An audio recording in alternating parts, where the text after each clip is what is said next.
সঠিক কথা।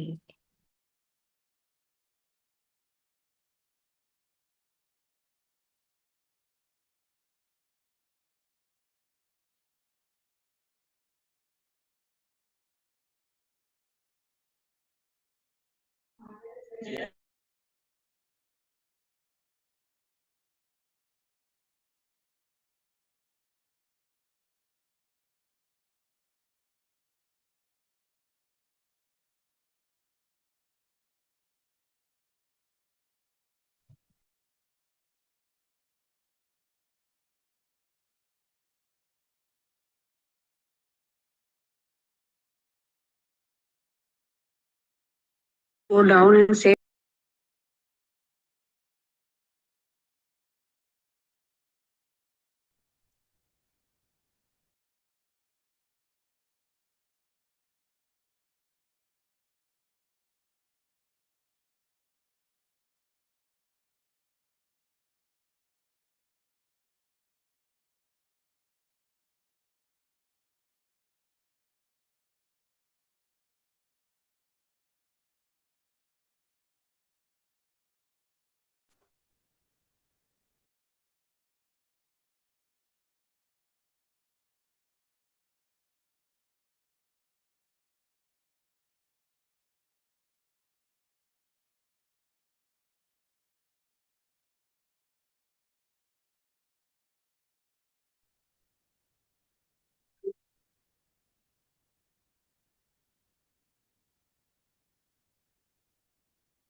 All right, good evening, guys. Those, just give me a few minutes to start, guys, okay?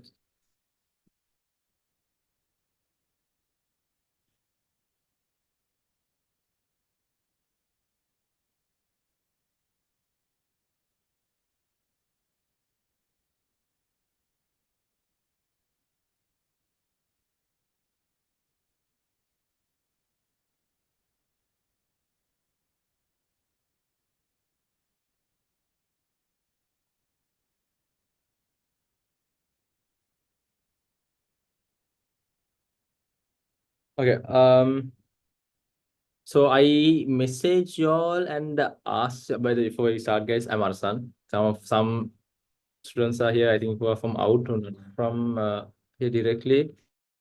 So, yeah. Guys, so by the way, I asked those in the TRG group also, and I asked the already existing students also in the and from PPIM about the doubts, because I it's the plan. The plan is, guys, okay.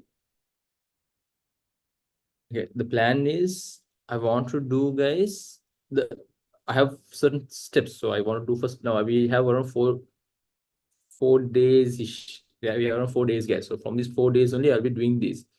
So the first day is the first 8 chapters is kind of easy, kind of, guys. Okay. So as it is kind of easy, guys, I decided to just go directly with 8 chapters on the first day itself. And then moving on later, we will look into how things are going to go. Okay. Right.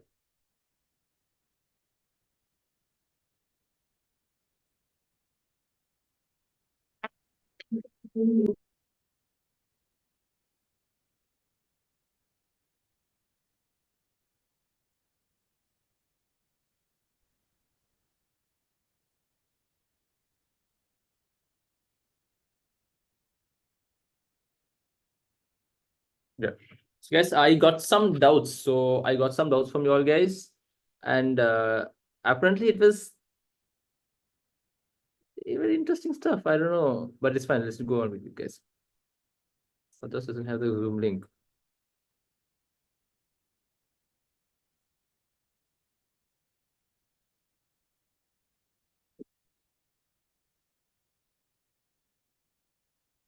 Is Sajas here? Is Sajas here? I don't think Sajas joined yet. Guys, those who are we have our mock for the BBM students. Mock is this week. Okay, we have the mock this week, this Saturday. I will let you all know the time of the mock. So within the whole class, I will have in that gap. I will be having the mock, guys. Okay.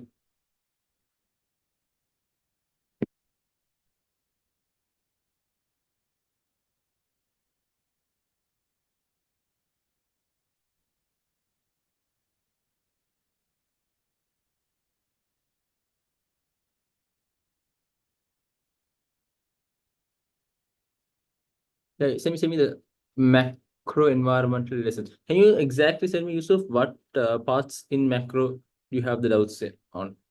I love explaining macro, so you can ask me anything in that. Okay. I love explaining macro. So this shoot all every possible doubts you have on that. Okay.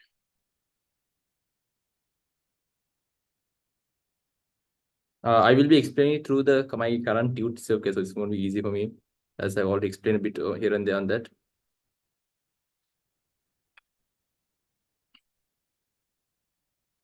And after that, I'll be continuing with the revision kit, guys. Okay, so the questions are completely on revision kit. I mean, I can't do the whole lesson, Yusuf, but is it possible? Can you just tell me exactly what points on those? I don't think you can do the whole thing, man.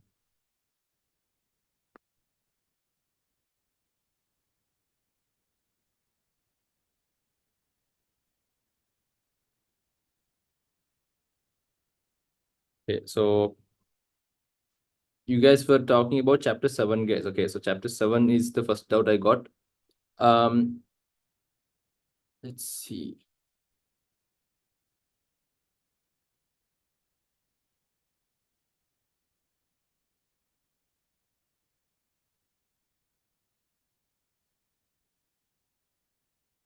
Yeah, chapter 7 is basically micro, guys. Okay, Chapter 7 is micro. So let's see what we can do in this.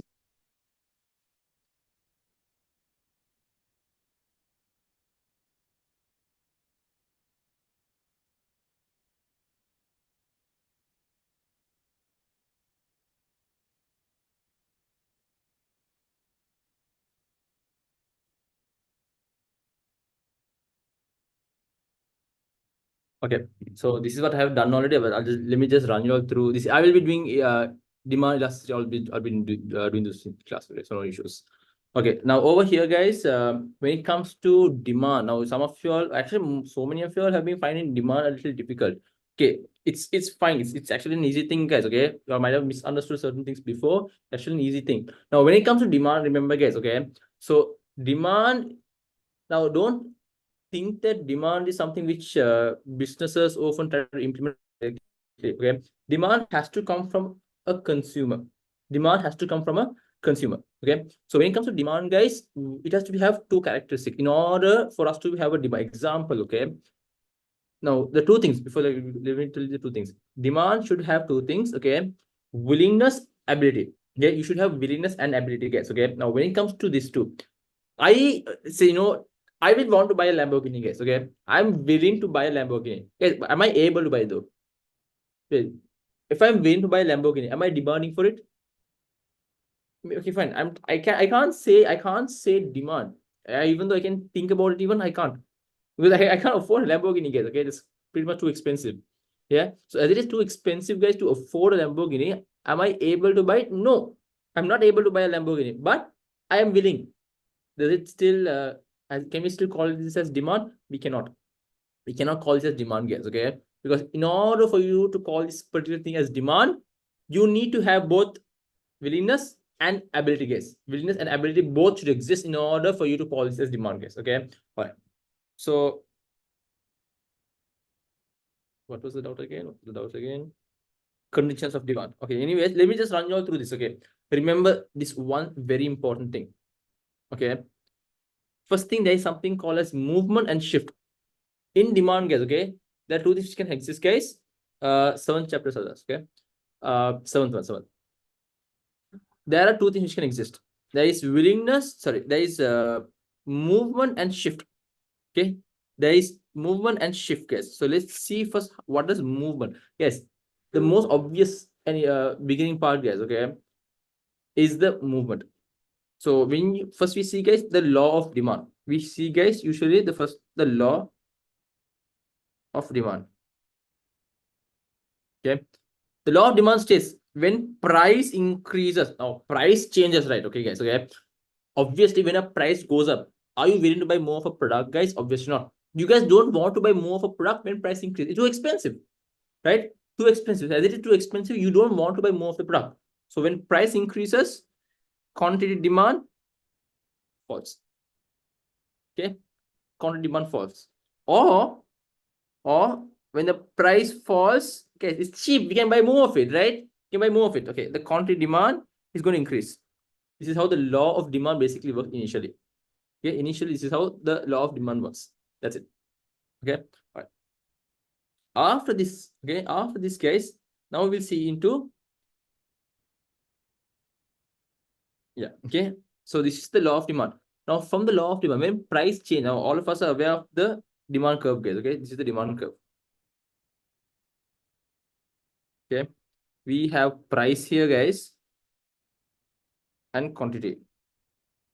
I said over here, price increase, quantity demand fall, or price fall, quantity demand increase. You see the relationship over there, right? The relationship is negative. Okay, there is a negative relationship over here. Okay,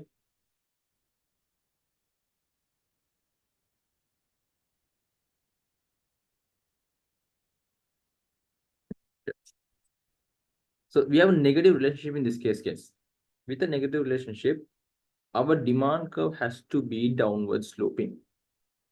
Let me prove that to you on the demand curve, guys. Okay, see from here, guys, when this is my initial price and quantity. Okay, P and Q, guys. Now let's say my price falls. My price falls, guys. See, price fall, my quantity demand has to increase.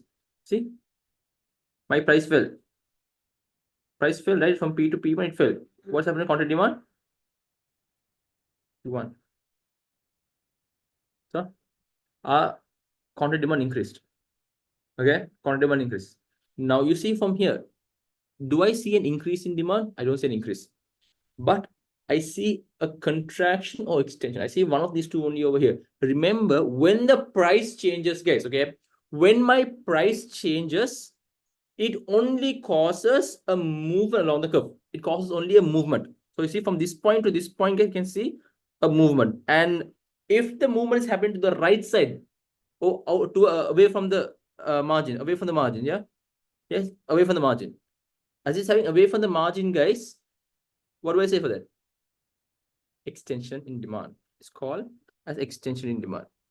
Demand rises when the price falls. So when the price falls, demand is increasing over there. But contraction is totally opposite. When the price increases, okay, when my price increases, guys, my contract demand is falling. So, or in this case, okay, if I just do it over here,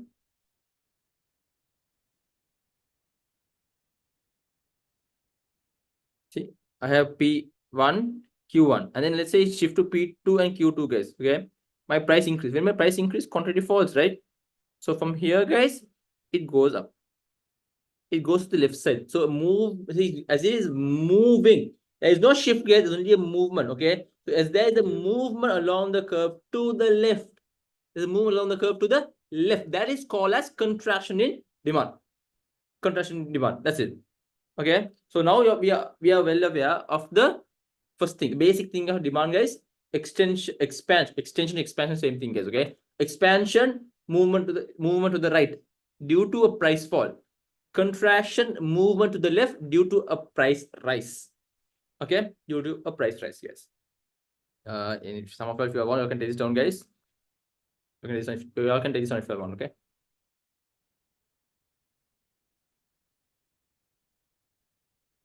Price change. Remember, price. If you want, keep a note of it also, guys. If you have your study text, please keep a note of it, guys.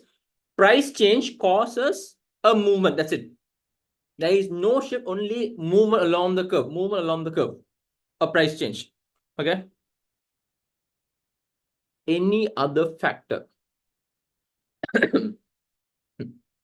Any other factor other than a change in the price? Okay. Any other factor other than a change in the price will cause a shift. Okay. Any other factor other than a change in the price will cause a shift in the demand curve. Okay. Let's see.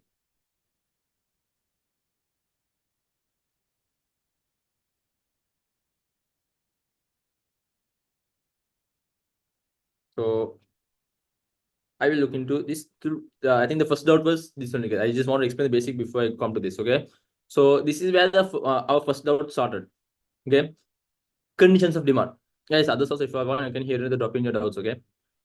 Conditions of demand, guys. Okay. So, guys, when it comes to conditions of demand, it's this. Okay. Individuals and market demand consider exclusively the influence on price and quantity. Now you see, individual and market, they see mostly into price, guys. Okay. But there are factors which affects demand directly. Okay.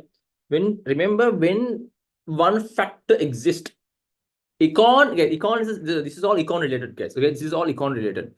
In econ, they say that when one thing happens, guys, we make an assumption. Yeah, we make an assumption, guys. Okay, so when one thing happens, we make an assumption that all other factors remains constant. We make an assumption that all other factors remains constant, guys. Okay, that is the assumption which is to be made. Okay, that's the assumption which has to be made, guys. Okay, right. So see over here, any change in one or more of the conditions will create shift in the demand curve. See, basically, any other factor other than a change in the price will cause a shift. Okay. If the demand curve is supposed to shift outwards, this is called an increase in demand. That means to the right side. Yeah, right side, guys. Over here, this is demand curve now, guys. See this? This has to be D1. Yeah. Demand curve shifting to the right. Okay. Or else there are other factors which can cause the demand curve to shift to the left. Okay. I'll come across them down over here. then we'll see a leftward shift, that is this way. This is a leftward shift, guys. Okay.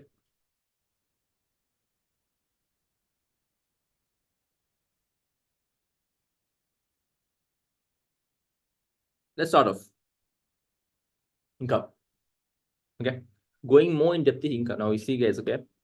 And when we talk about income, usually we talk about disposable income. Some of you who are not aware of disposable income. Yes, disposable income is the income which exists. Okay, this is the income which exists after you deduct your tax and NIC. Okay, NIC is not national identity card. Okay, NIC is national insurance contribution. Sri Lanka does not have much of that, guys, but abroad, you know, they will have EPF, ETF, insurance, and all the other things. They deduct abroad, guys. Okay, Sri Lanka, I mean, to that extent, we don't do that. But other countries, guys, especially the Western ones, they try to try to reduce as much as possible from the people. But also, there are some other long-term benefits also. So, guys, disposable income in short, guys, it's DY. Okay, I'm giving shorts. I give short this actual short form, but this is make life easy in class, guys. Okay. State benefits sometimes also does come. Yeah, they might deduct state benefit. That's it. You see, Sri Lanka, we don't come across it much, but abroad they have so many different types of costs. Yeah, how just to take the money from the people. Yeah. Okay. So our gross income. This is like they first say you, sir, you will be paid 100,000 a month. Basic. Okay, gross income is 100,000.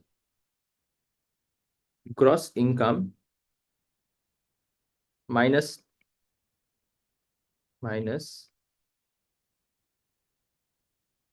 tax plus NIC. NIC is national insurance contribution, guys. Okay, this is equal to a disposable income. I say it as DY.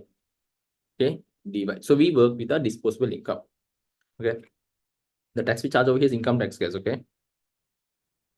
So firstly, guys, okay, now we see there are two types of goods. There are two types of goods, okay? There's normal good and inferior good.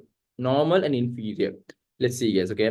Now, when it comes to normal goods, guys, okay? Normal goods are the goods which has a positive relationship with income, okay? With income and demand. Let's see, okay? These are the goods, you know, it's somewhat like high quality products and it is not a necessity. Yeah, it might not exactly be a necessity. It's like a luxury, a want, okay? So when they say, okay, when disposable income increases, that means our income after tax is increasing, guys, okay? Guys, always talk about disposable income. Don't talk about this income, guys, okay? When your disposable income increases, you all have more money, right? Will you all want to buy more goods and services? For sure. You all want to buy a new watch. Yeah, you all want to buy a branded clothing, a branded stuff, a branded big car, big house. Yeah, luxuries. Yeah, luxuries. So when disposable income increases, okay, demand for normal goods increases. Right? Demand for normal goods are going to increase. That's the first thing. Now you see the relationship over here. Okay, when our income is increasing, income increases, demand increases. Is it going to shift to the right? For sure, right? So over here, when our income increase, device disposable income, okay? When our income increased, demand increased. So the first thing is going to shift the demand curve to the right. Okay, that's one thing. Same conditions. Let's say our economy, guys, compared to last year, Sri Lanka was in a misery 2 years ago, actually. Okay, but now let's say we recovered and we are getting richer. The Sri Lankans are getting richer, guys. Okay, so our disposable income is increasing. So when our disposable income increases, guys, okay, now we have inferior goods. Inferior goods are the goods, you know, kind of, you know, low quality, okay, guys. Something like the low quality products. Okay, where you don't basically buy much of it. You don't use much of it. When you become rich, are you going to use bus transport? Are you going to use the trains? No, right? You will use your own vehicles, no? You will eat bread. In Sri Lanka, bread is a big thing, guys, okay? But in reality, guys, bread is also considered inferior. You all know that? Okay? In the Western countries, bread is supposed to be inferior, guys, okay? So as bread is an inferior good, guys, okay? When you become rich, you do not eat bread.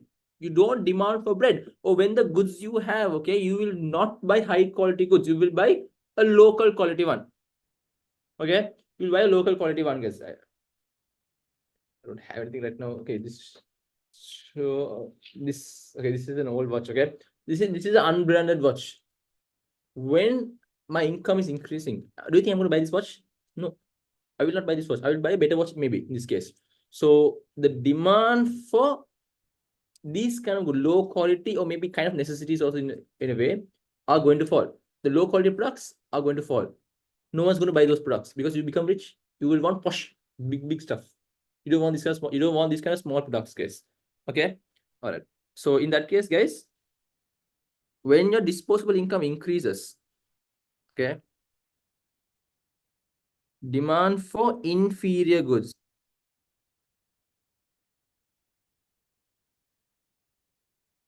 Fall. Yeah. So let's say example, you're selling a Titan watch. Titan. Your Titan watch is supposed to be, I mean, Titan is actually not that bad. It's actually good. Okay, but let's assume the Titan is not bad. It's a bad watch, guys. No offense to anyone here. Titan, guys, is an inferior good. No one buys it, guys, because you become rich. You don't want a Titan. Okay, you don't want a Titan. But when our income is increasing, do you buy Titan? No. Demand for Titan. You will buy a Rolex. You guys might prefer to buy a Rolex. Yeah. So demand for inferior goods are going to fall. Demand for Titan is going to fall. So in the first case, the one I written in blue for normal goods, guys, demand is going to shift to the right. Second case, demand is going to shift to the left. Yeah, sometimes, guys, like it is true. Usually, guys, in our head, in our mind, guys, Sri Lankan made goods are inferior, or maybe not Sri Lankan only, locally made goods. If you are in India, you would prefer a foreign good. If you're in Sri Lanka, you would prefer a foreign good. You know, Italians also, guys, they also prefer foreign made goods than Italian made goods because they feel that locally made goods are not good. We know they are good. Guys, people abroad know that. I mean, sometimes you all want to buy tea. You all want to go and buy an Indian tea. Guys, who produces the best tea in the world? Sri Lanka. You all don't know that. Okay, maybe you already know that. Now see tea, Taj Mahal tea. So you want to buy Taj Mahal tea from India. Guys, people from every other country, guys, wants to buy Sri Lankan tea, guys. The Indians might be buying the tea from Sri Lanka, whatever the tea from Sri Lanka. Okay, because they feel Sri Lankan tea is better. Sri Lankans will think that Indian tea is better. You prefer to buy foreign than locally made because you always in your head it's there. If it's locally made, it is inferior. That's in almost everyone's head, guys. Okay. All right. So that's the first thing. That's the first thing, guys. Okay, no.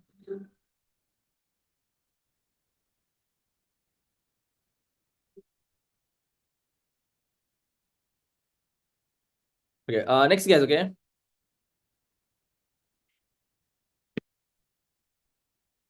Taste. Yeah, we have different taste in certain things. Yeah, we have different taste. Let's see what's given. I don't want to give the examples over here, guys. Let's say at one point, guys, okay, you see a trouser in the road in a shop, okay, it's torn. Do you think people are buying that?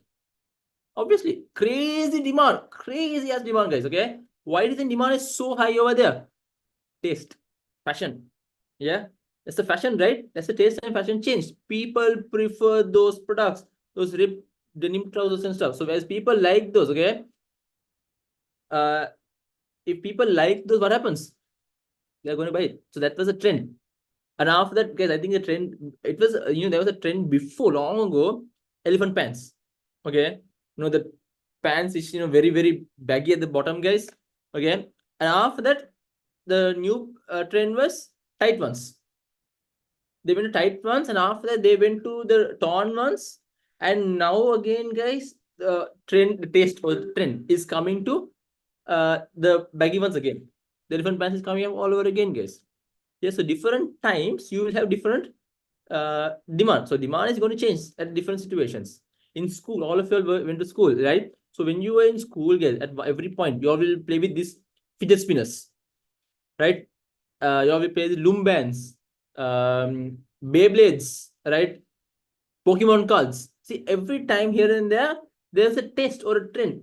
So in that trend or taste came up, guys, people used to buy those. Yeah. But it also can be, like it says over here, guys, it can be manipulated through advertising, guys. Okay. to advertising, you can manipulate these things. So when the favorable trend or favorable taste exists, demand increase. Yeah. So favorable taste exists, guys. Okay. Demand is going to increase. And when demand increase, demand curve shift to right. Yeah. We can see our demand curve might shift to the right in this case. Demand curve might shift to the right in this case, guys. All right. Okay.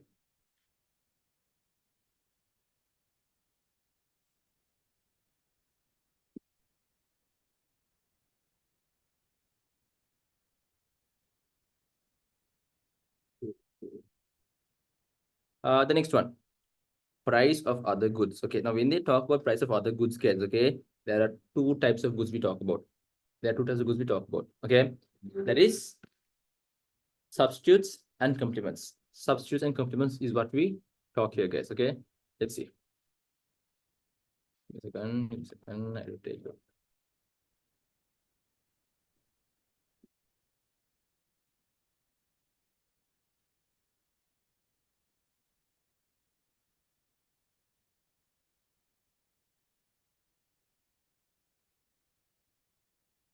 Okay.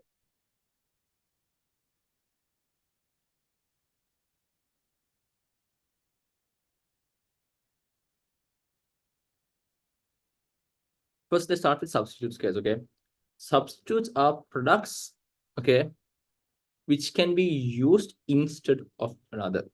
Okay, these are the products which can be used instead of another, guys. Okay, there is tea and coffee.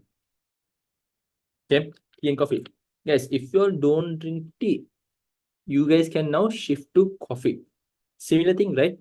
Similar thing. As it is similar thing, guys, we can, if the price of tea, here, let's talk about directly over here. Price of tea increases. Okay, the demand for tea falls, right? All of us are aware of this. Okay, law of demand, no?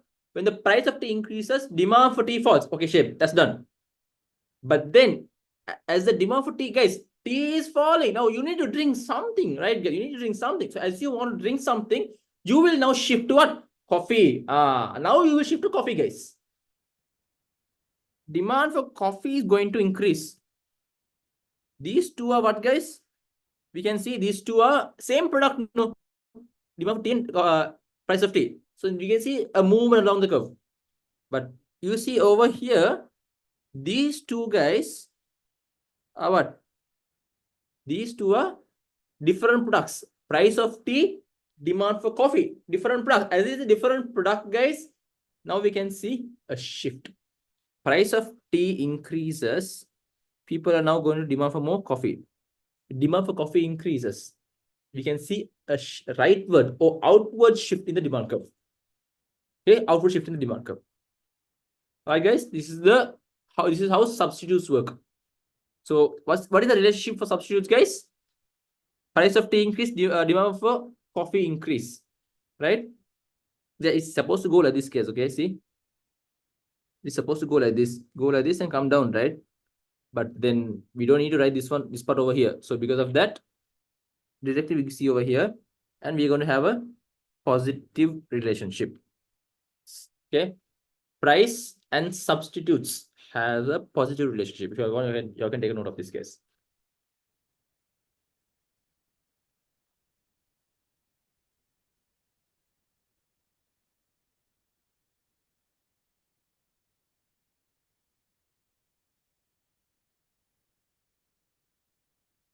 Okay, after this case, okay, we have complements. Guys, complementary goods, guys, okay. These complementary goods are the goods which are used along with another. These are goods which are used along with another. Okay, so I would say, wow. So example they gave over here. Okay. I think they gave something about tires and vehicles case. Here, cars and tires case. Okay. So you see, guys, I mean, when you demand for more cars, obviously you need tires for it, right? So demand for tires is going to increase. Okay. So let's talk about cars. Okay. Price of cars increase. When the price of a car increase, do you guys want to buy a car? I mean, demand falls. Law of demand, right? Law of demand. That's it. Okay. Demand for cars fall. Price of cars increase leads to demand for cars falling. Okay. When demand for cars fall, guys, no one is buying cars. So why in the world do you need more tires? You understand? You do not need more tires in this case. Okay. Which leads to demand for tires falling. Yeah. Demand for tires are going to fall. Like the previous scene only, we need these two directly. Only these two we need. Price of car increase leads to demand for tires falling. Okay. Demand for tires are going to fall. What is the relationship? Negative. So when the price of cars increase, the demand curve for tires is going to shift to the left. That's how we do. That's how we look into things here. Okay. Complements are also very easy. And then we look into a population, guys. Population is very easy, guys. Okay. Guys, the higher the population, the more people are there, right? More people means you need to, you need to feed more people. For example, you need to feed more people. Demand is going to be high. Yeah. When the population increases, guys, okay, population increases. Okay. So just 1 second. When population increases, you need to feed more people. For example, demand is going to shift upwards. Okay.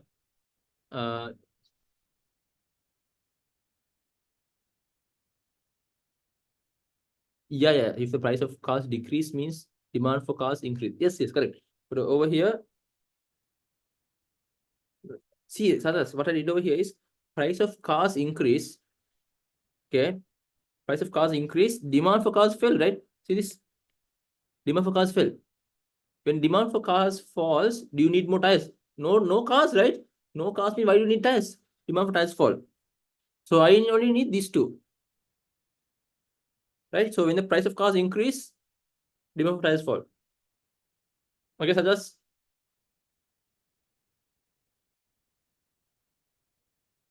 Okay. We know this part, okay? We should also know certain reasons as to why population might change. Okay. Birth rate increasing. Birth rate. When a birth rate increases, when a death rate falls, more people are being born, less people are dying, and net immigration. Yes, if I told you before, also some of the class, if you're getting confused with immigration or immigration stuff, think of the people in the UK in the news. They come and scold in the news, right? These immigrants come and take our jobs. The UK citizens come and they scold, right? These immigrants come and take our jobs. They don't say immigrants, they say immigrants. Immigrants means people from abroad, they come into our country. You understand? That's how I was able to remember. Now I'm perfect with it. Okay. These immigrants comes and takes our job. Okay, fine. Okay, immigrants is people from abroad come into our country. There are more people coming into our country. Net immigration. So net immigration increases, guys. More people coming into our country, the population increases. Okay. When population increase, demand increases. Okay, so in that case, demand will shift to the right.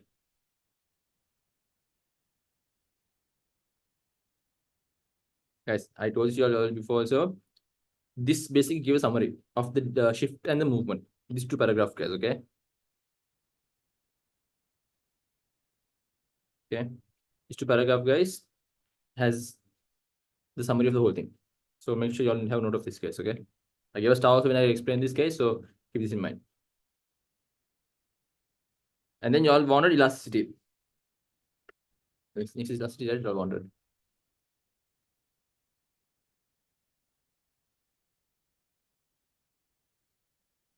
Yeah, elasticity of demand. Okay.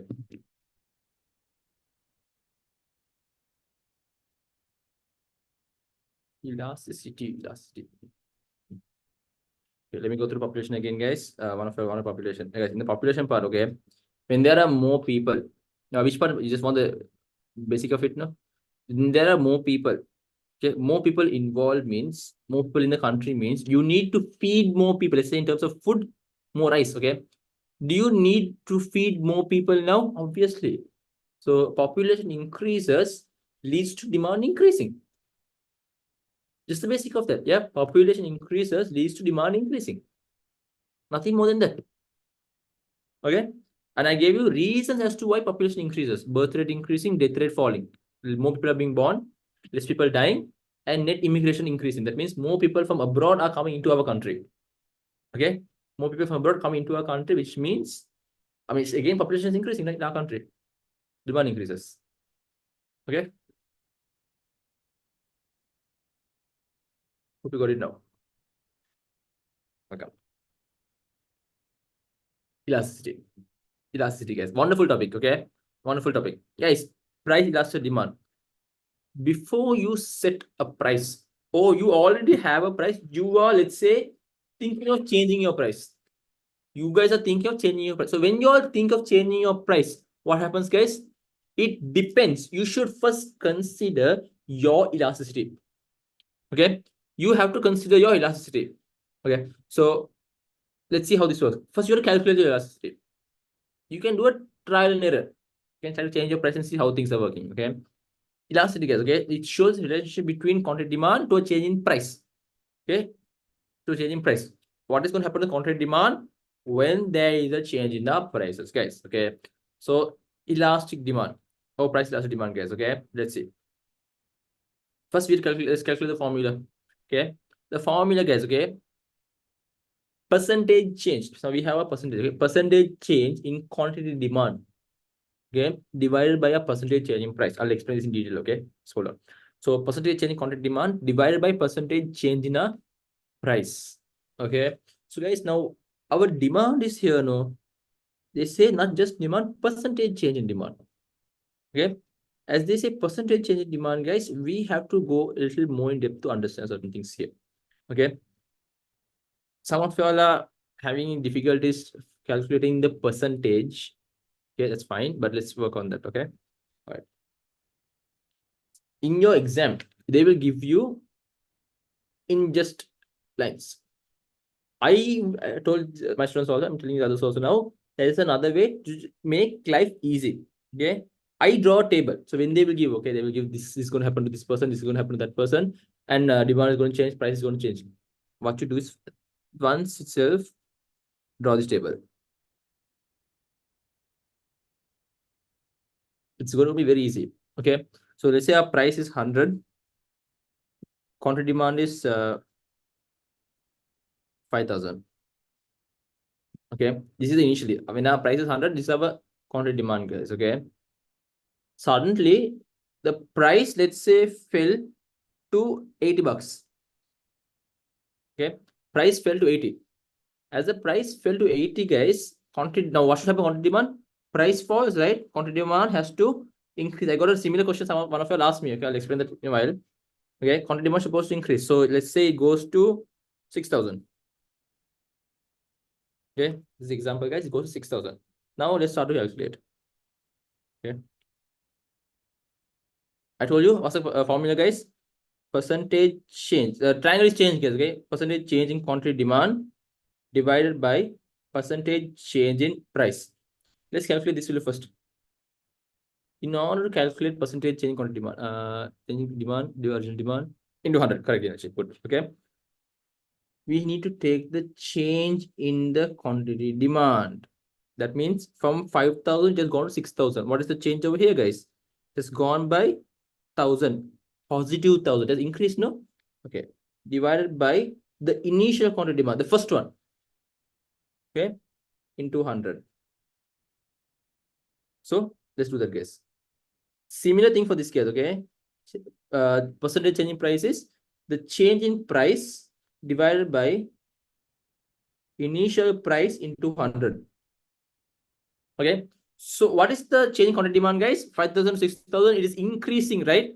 It's increasing. So we can write as 1,000 divided by, okay, how much is it increase? What's the initial? 5,000 into 100. How much is that, guys? We get 20.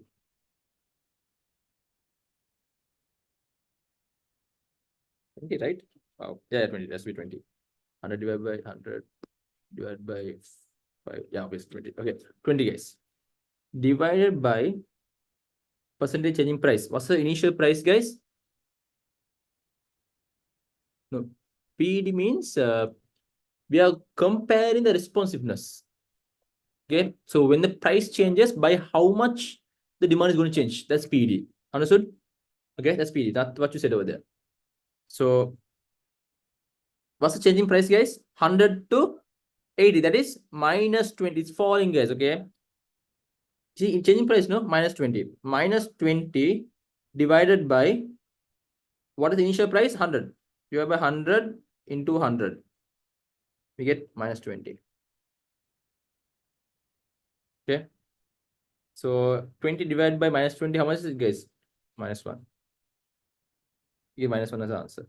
When you are writing exam, guys, it's fine. You can ignore the one. The ACCA doesn't go much into depth into that, but just giving you all the update, guys. This is how things are done. Everyone understood how it's done, guys? So I can take note of this, guys, as well. So one, let me know. I can do another sum, guys. Otherwise, all good. Keep me updated, guys.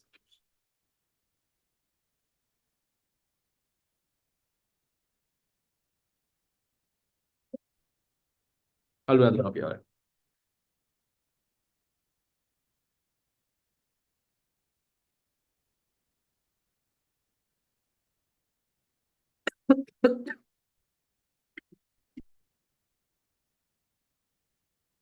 I'll maybe increase the price in this case. Yeah, I'll increase the price in this case. Okay.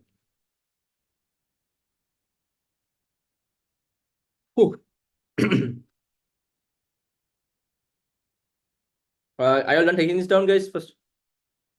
Yeah, I'll do another one, Sajas. I'll do another one. First take it, I'll give you another one.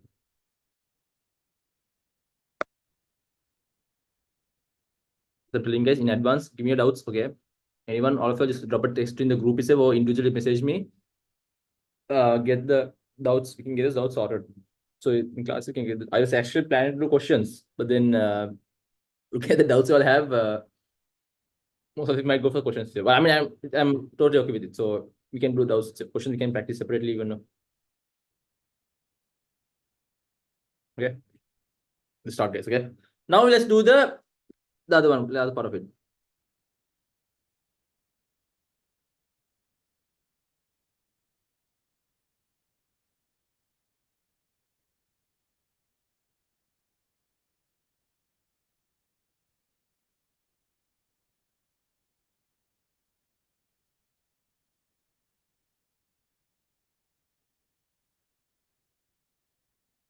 Yeah, I'm going to explain now.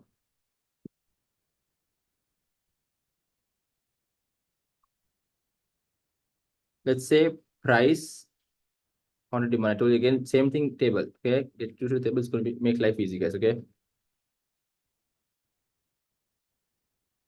No, not really. They have even they won't ask to that extent disequilibrium. Maximum price, minimum price. You understand? Maximum price, minimum price causes disequilibrium. Okay. That's it. Those two the only thing which actually which all might have to know if disequilibrium comes. Anyways, guys, over here, let's say the price was the price is increasing now. Okay, let's say price was initially 10, guys. Okay, the price is 10, guys, and the price changes to 15. Okay, price changes to 15. It's increasing. Before that, okay, let's say quantity demand is, let's say, 2000. So, guys, due to the price rise, okay, quantity demand should fall. So let's say quantity demand falls to 1,800. Okay, quantity demand is going to fall to the 1,800, guys. You know, what did you guys? Percentage change in quantity demand. In order to calculate percentage change in quantity demand, here this part. Okay, change in quantity demand divided by initial quantity demand into 100. This is the formula, right? So what is the change in quantity demand, guys? From 2000, it goes down to 1,800. As it is falling to 1,800, how much is it reducing by? 200, guys. It is falling by 200. We read that first, guys. Okay, minus 200. First thing done. Okay. it falls by 200 divided by, okay, what is the initial figure, guys? Initial quantity demand 2000, right? Into 100. Minus 200 divided by 2000 into 100. How much is that, guys? I think you get 10% over there. Minus 10, okay? So 1, 10, 1. Okay, so we end up with minus 10. Okay, now let's do percentage change in price. Okay, percentage change in price, guys. What's the percentage change in price? We do change in price. Okay, change in price divided by initial price into 100. Same formula, guys. Okay, so price is increasing by 5, right? So 5 divided by initial is 10. 10 into 100. That is 5 into 10 is 50. So minus 10. So percentage change in quantity demand first, no? Minus 10 divided by 50. Don't put into 100 over here, okay? Don't do that. I remember in class, one of you did that. You put only into 100 up only. At the end, you don't put into 100, guys, okay? Minus 10 divided by 50. Do we get 0.2? Is it 0.2? 10 divided by 50 is 0.2. Minus 0.2. It's our answer. Understood, guys?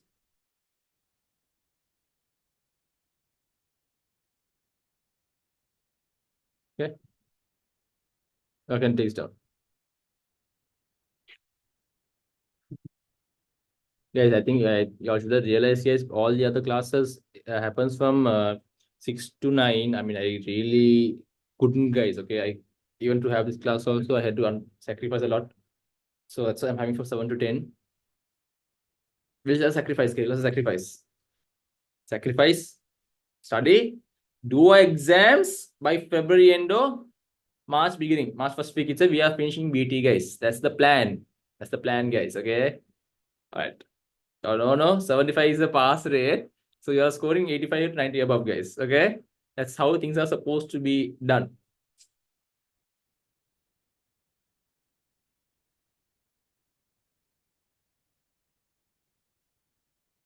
I have class 5. I have a class from it was 7:30, 9:30. I made the class 4:30 to 6:30. The earliest I could do. No, Tuesday no football. Wednesday football. Yes, inshallah. Yes, we'll see. Always. Okay. All right, guys. Let's move on, guys. Okay. So now we found out how PED is calculated. Okay. We found out how PED is calculated, guys. Okay. Let's go more in depth and see now. PED, guys, you can come, let's say now they're given over here in 3 forms only. Okay. So the first one is, guys, relatively inelastic. So our PED can come in different values. Yeah. Over here, I just got 0.2. I told you can ignore the, yeah.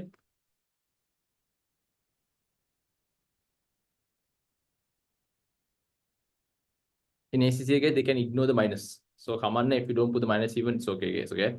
Over here, what happens is, see.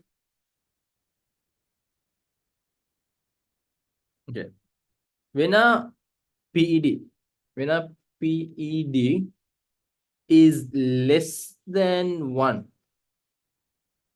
greater than 0, obviously, okay, greater than 0, but less than 1. Okay. When a PED is less than 1, guys, what happens?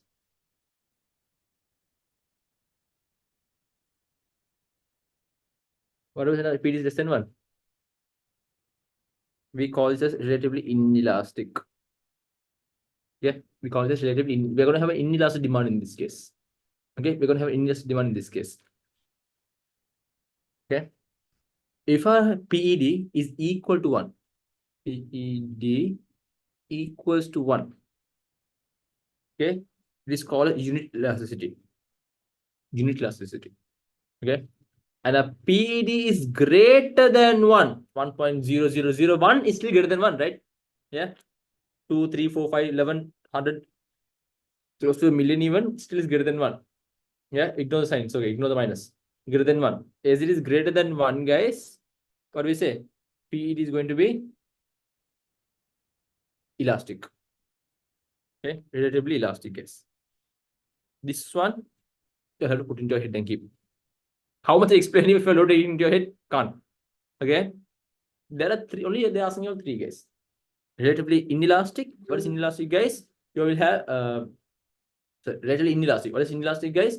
The PED has to be less than 1. So basically our answer always going to be 0 point something.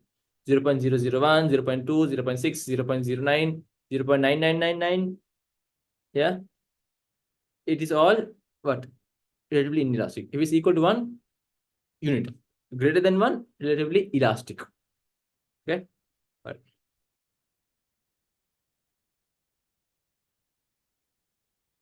What's next? What's next?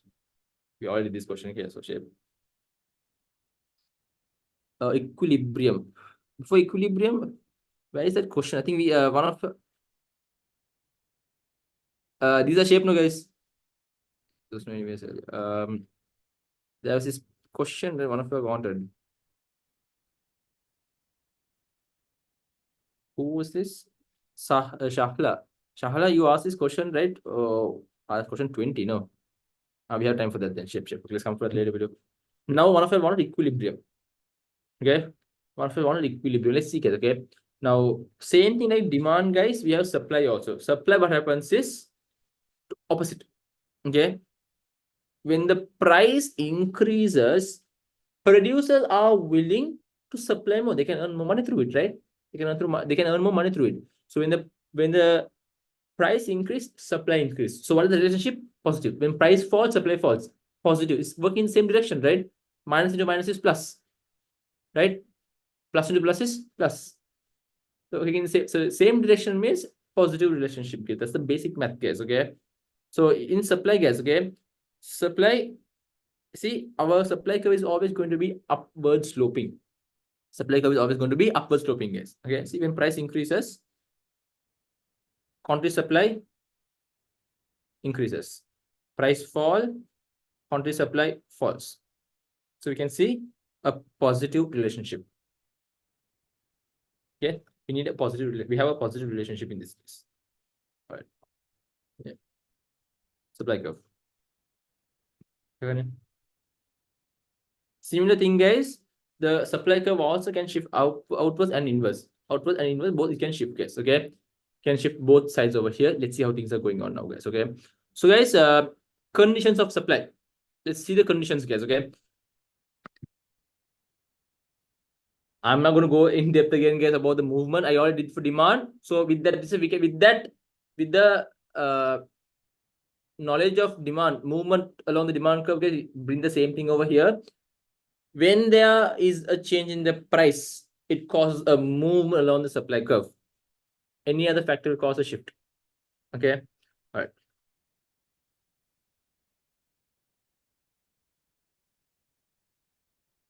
Let's see why is our supply curve, okay, going to shift now. Why is the supply curve going to shift? Okay. So our supply curve can either shift outwards or inwards. Okay. See, even though, see, I'm going to go separately. Supply, right? We have price and we have quantity. Supply curve is shifting. Guys, don't see up or down. See right or left. Right side means increasing. Left side means reducing. Over here, it is increasing. Okay. The one in red, guys, is moving to red means left side, right? Reducing.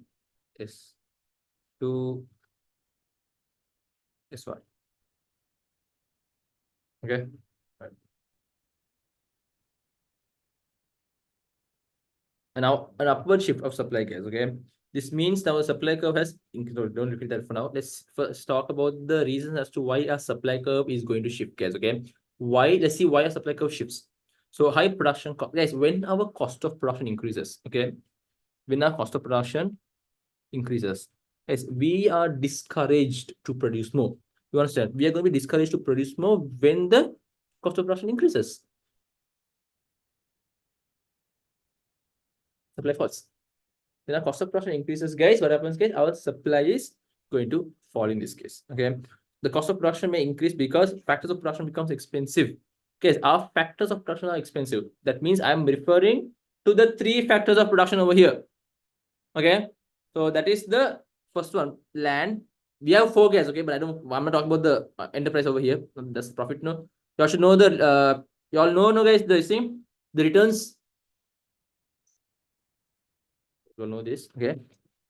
We have land, labor, capital. What is land's return, guys?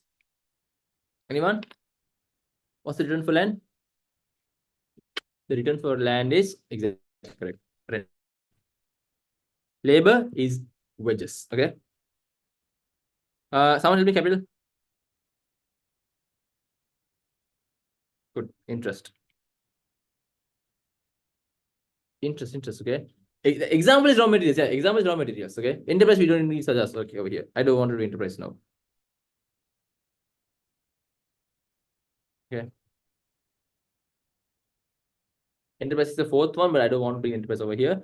Now, let's say our rent is increasing. The labor cost is high. Interest is high. All of these guys, okay, all of these are going to increase our cost of production, right? Our cost of production is increasing. When our cost of production increases, guys, okay, we are discouraged supply more. So supply is going to fall.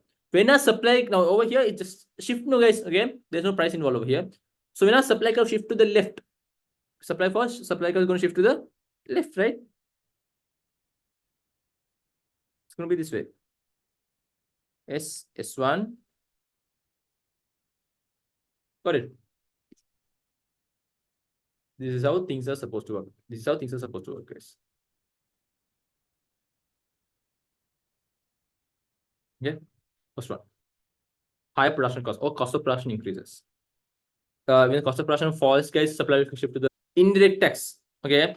Like given over here, when a government imposes an indirect tax, okay, when a government imposes an indirect tax, guys, okay, like VAT, yeah, the us supplying a product at that particular price is going to fall.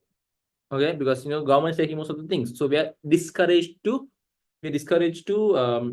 produce more. Again, similar thing is indirect cost is going to lead to our cost of production increasing, guys. Okay, so when indirect tax increases, okay, like that, supply curve again falls, thus shifting the supply curve to the left. Okay, supply curve is going to shift to the left in this case. Same thing, guys. Okay, supply curve again going to shift to the left over here. All right. Okay.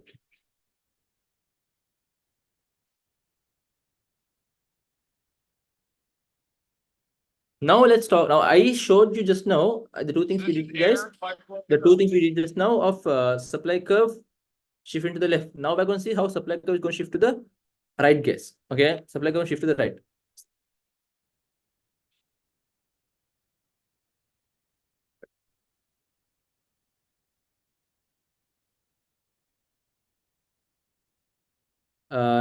Tax. Sorry, VAT is an example of tax. Okay, so there are 2 types of taxes. Okay, tax, there is direct tax, then there is indirect tax. Okay, under direct tax, guys. Okay, under direct tax, what do we have? We have this income tax. Okay, and we can say corporation tax also. Okay, we can say these 2, income tax and corporation tax. Then when it comes to indirect tax, guys, famous example, but you understand others. Okay, this is the example over here. Write it down, guys.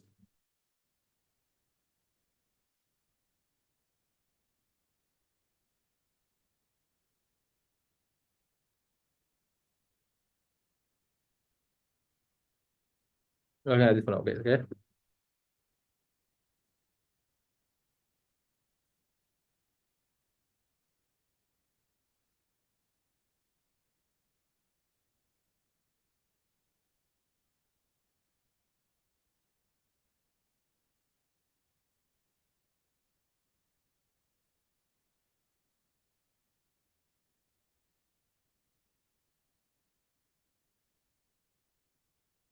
Corporation tax, I have told this before also, guys. Corporation, remember, corporation tax, guys, is the tax on firms' profits.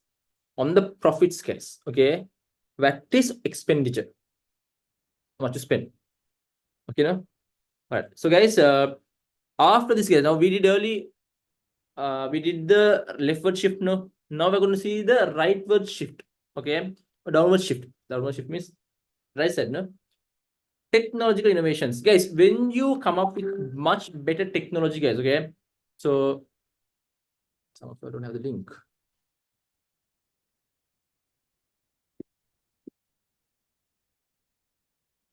Those, why some of you didn't get the link also? No.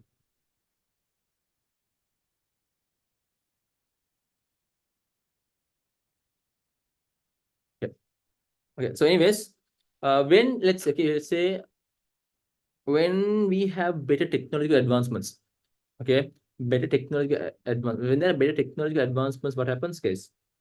See, technological advance improve. So let's do this, okay?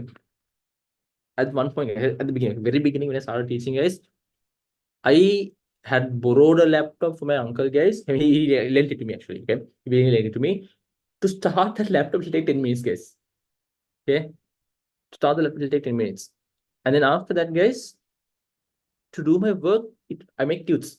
I make tubes, guys. Okay, it takes ages. It takes ages, guys, to make a tube. Okay, it takes so long to make a tube, guys. So as it takes a long time to make a tube, guys. Okay, what happens is, Punta Kamari, right? I can't do much work.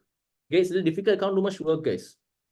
But then I got another laptop which is a little more advanced. Yeah, better technological laptop than the previous one. Am I able to do so much work now than before? Yeah, I can do so much more work than compared to before now. Okay, as I can do more work than before, what happens, guys? As I can do more work than before, I can increase my supply, right? Supply is going to increase now. You understand? Technological advancement improves means supply is going to shift to the right now. Okay, supply curve shift to the right. Right. I think, guys, some of you, if you all miss the lesson also, you all can catch up with this on YouTube, guys. Okay, it will be anyways, it's going to be played live on YouTube, but you all can also get access to it and watch it separately over there later there. All right. Okay. So we have technological innovations, guys. Okay, that's one. That's one thing.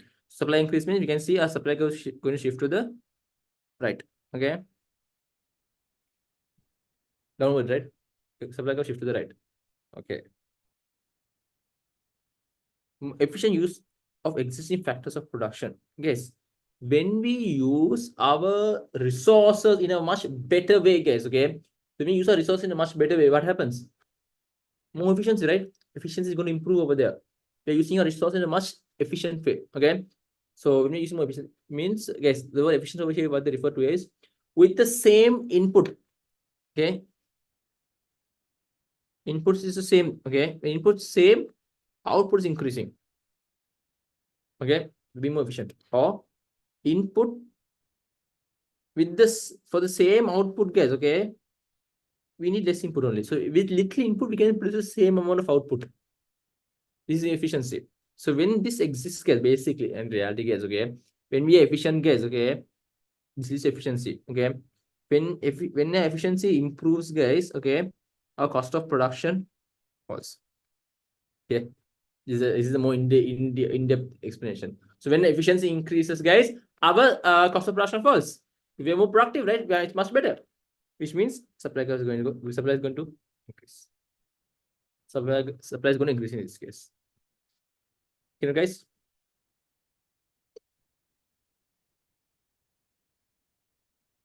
So what? Next thing say over here is lower input price. Lower input prices, guys. Now the input we usually put over here is our raw materials, guys. Okay, the input which we usually have over here is raw materials. Okay, so the price of raw materials fall. Okay, so when the price of raw materials fall, guys, our cost of production is also falling at the same time. Okay, see, I mean, it's going to, our production is going to be cheaper, right? It's like this case. Okay, it's not similar to rent, but in this case, the land we can also use a raw materials. Case. This is not the return, but this is another example. Okay, raw materials. Okay, so when our price of raw materials gets cheaper, guys. Okay, our cost of production is falling.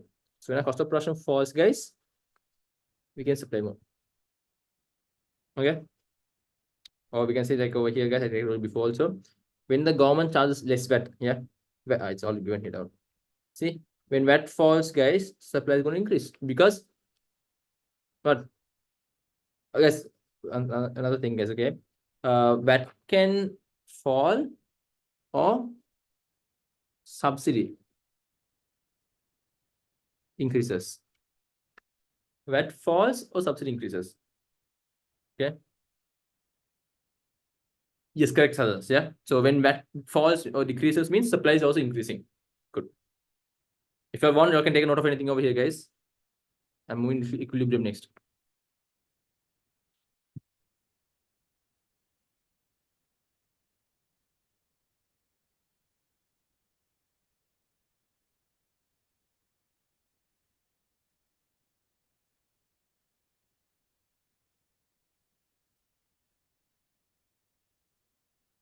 Give me a second, guys.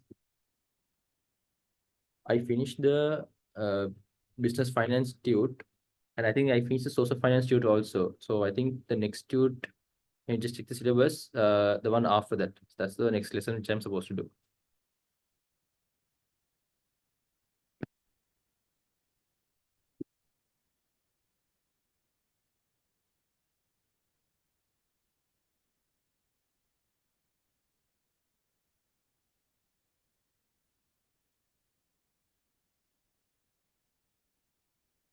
Okay.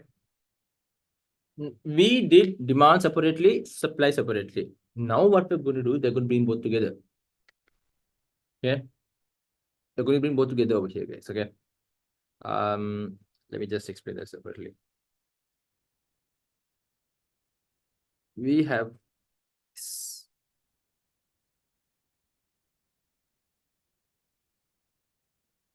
price,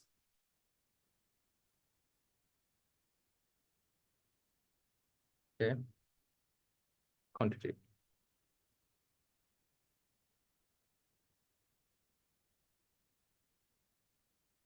This is our, what is this curve, guys? Demand curve. This is demand. Huh? This is supply curve, guys. Okay. Sloping upwards now, guys. Supply. Then this is our demand curve. Okay. So the point where our demand curve and supply curve intersects, guys, okay, is our equilibrium, the exact point where demand and supply intersects. That's the best point for us to produce in the market. The best point for us to produce in the market, guys. Okay. So we have price.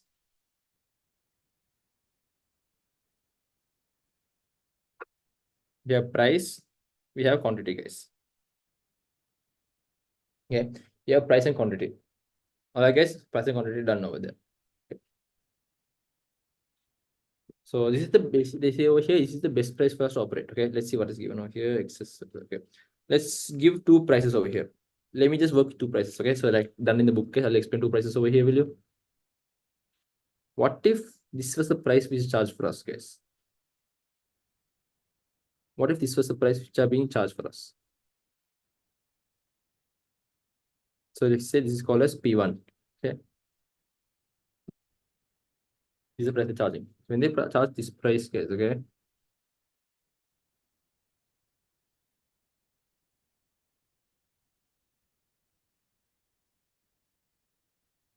This is the first one. Okay.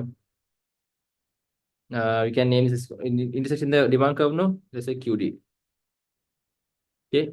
It's a QD in this case. And intersect the supply curve over here. QS. Okay.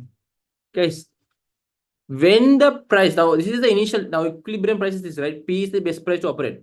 But what is the price being charged right now, guys? P1. P1 is the price which are being charged right now, guys. Is it too much? Might be. It's above the market price. It's above the market price. Okay. So only few people are willing to buy the product. Now we are at this point over here, right? Price increased. Okay. Price increase means demand is going to but move. See, you all know, guys, move along the curve. When price fall, quantity demand increases, right? I'm only talking about price over here, right? So from equilibrium, it's moving to the left side. And when price, wait, my bad, guys, price increasing over here. So price is increasing, guys, quantity demand is falling. Earlier, our quantity was here, right? What is the quantity now? Here. Our quantity is falling. Our quantity is falling, guys. At the same time, when our price is increasing, are producers happy to supply more? They are happy to supply more. Why are they happy to supply more, guys? Because we can see that when price increases, guys, okay, quantity supply is increasing. Positive relationship here, here negative, guys, here positive. You can see a positive relationship over there, guys. Okay.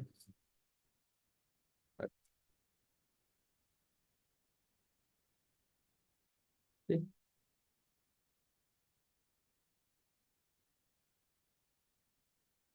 This is the point.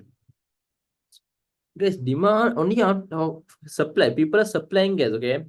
From here to here, people are supplying. From 0 to QS, guys. Market supplies QS. I mean, in the market, they supply until QS. So many products are being supplied. But how many people are people buying everything? Obviously not. Let's just look into demand, right? Until where are people buying? Until this point, only people are buying, guys. Right? Until this point, people are buying, no?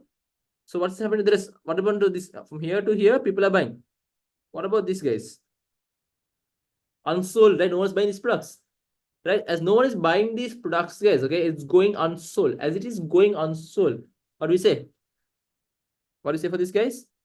These are excess supply. What's the other name for excess supply, guys? Surplus. Yeah. Yes. Another name is we can say surpluses. Yes, correct. Okay. It's too expensive, right? Too expensive. No one's buying the product. No one's buying the product, right? So what do? Guys, we have excess supply. We have to reduce it, guys, because we are having unsold goods. Only few people are buying our product. So we have to start reducing our prices. Okay. Amar, just wait till Amar. Okay.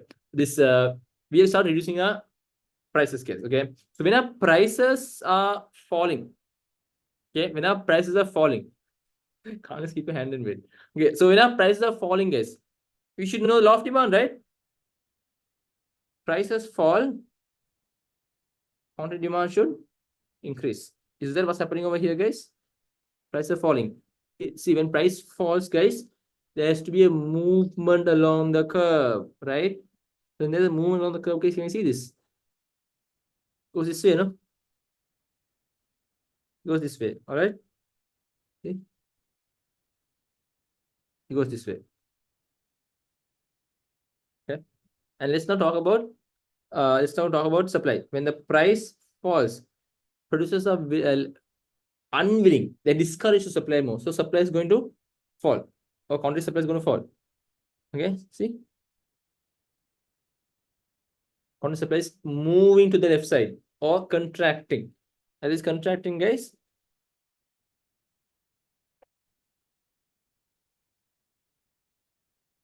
is going back to the equilibrium point, guys. It's going to the equilibrium point. Say until the best possible point reaches, guys, they will keep operating. Okay, until the best possible point is reached, they will keep operating.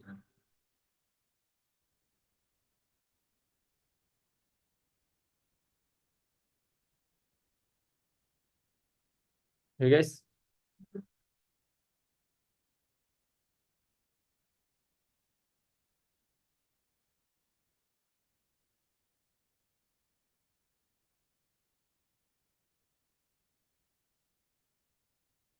I can take this down, guys.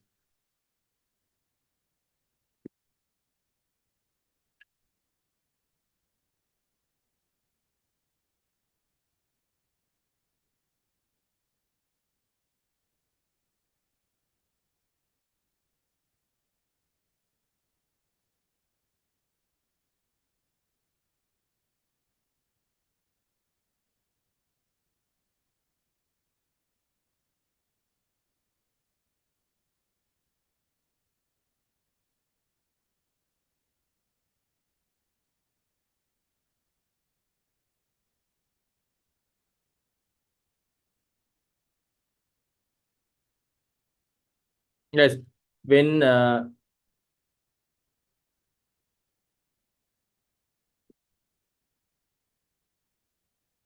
when the price is lower, guys, okay, same scene happens, but total opposite actually. When the price is down, guys, okay, the price is low, down, okay, then we might have to increase it, okay. So same scenario happens, guys. In this case, when the price is over here at P2, guys, okay, the price is over here, this much only is supplied, okay, only this much is supplied. Until here, people want the good. It's too cheap. When it's cheap, yes, people buy a lot of it, right? So when now demand is until here, but only until here people are supplying. So do these people have access to the good, guys? Yeah, do these people have access to the good? No, right? Until here only some people are buying. So what's this called as, guys? This is called as excess demand. Okay, another name for excess demand is shortage.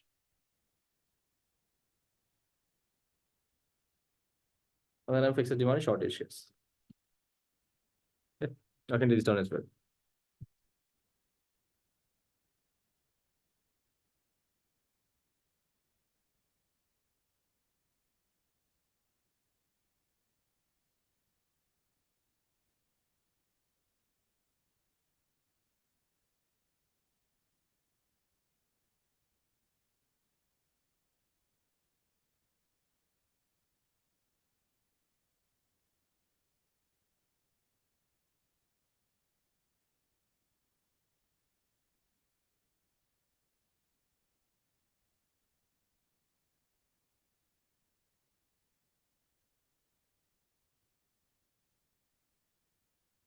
Okay.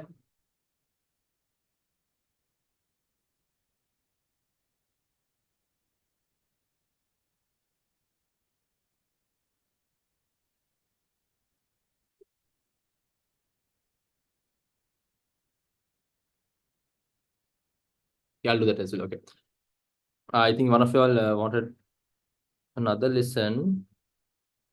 The shift in supply demand.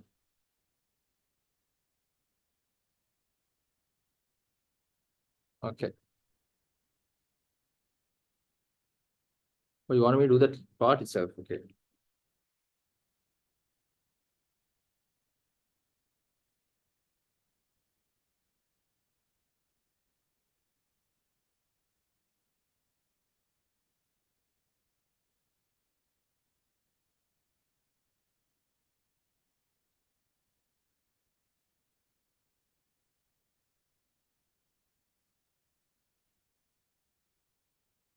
Guys, let's do this podcast. Okay, some of you wanted this. For example, okay, suppose the equilibrium is disturbed when the conditions of demand change. Okay, consumer taste have moved positively in favor of the good. So consumer taste is there. It has moved in favor of the good.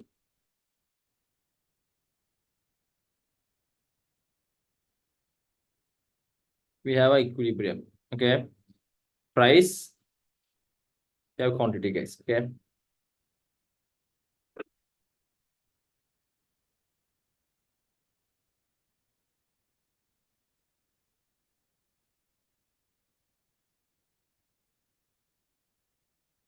So when the this is the wait, let me draw the equilibrium to demand supply.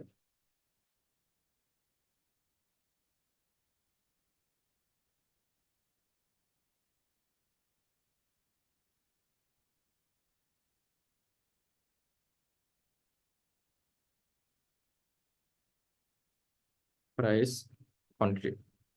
Okay. Now what they say over here is, guys, there is a disturbance. Basically, what they say is the taste in favor. So taste is going to affect what, guys? The demand. Okay. Conditions of demand, consumer taste have moved positively in favor. That means demand is going to now shift to the right. Demand curve is now going to shift to the right. Why? People are going to buy more of a product because in favor it has improved, guys. Okay. So any shift to the right, what happens, guys? Guys, are we at this particular price? Are we able to supply more, guys? Now you see, now at this particular point, guys,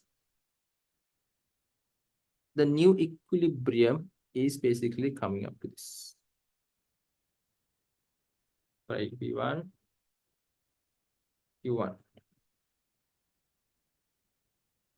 Okay, P1, Q1. So as our prices are increasing now, okay, now basically what happens is, in order to produce more, we have to reduce all our stock. Okay,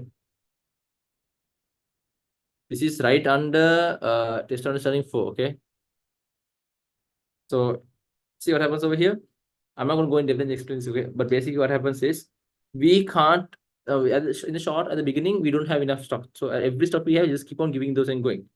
And only in the future, guys, okay, only in the future are we able to cope up with it by increasing the price. So when our price increases, guys, okay, what's happening? When our price increases, we are able to get access to the remaining stocks.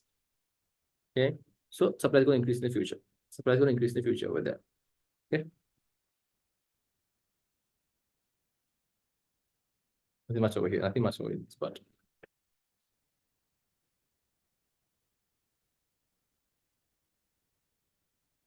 let's see anything else. Anything else? Short and long term cost behavior. Where is that? How do you do that?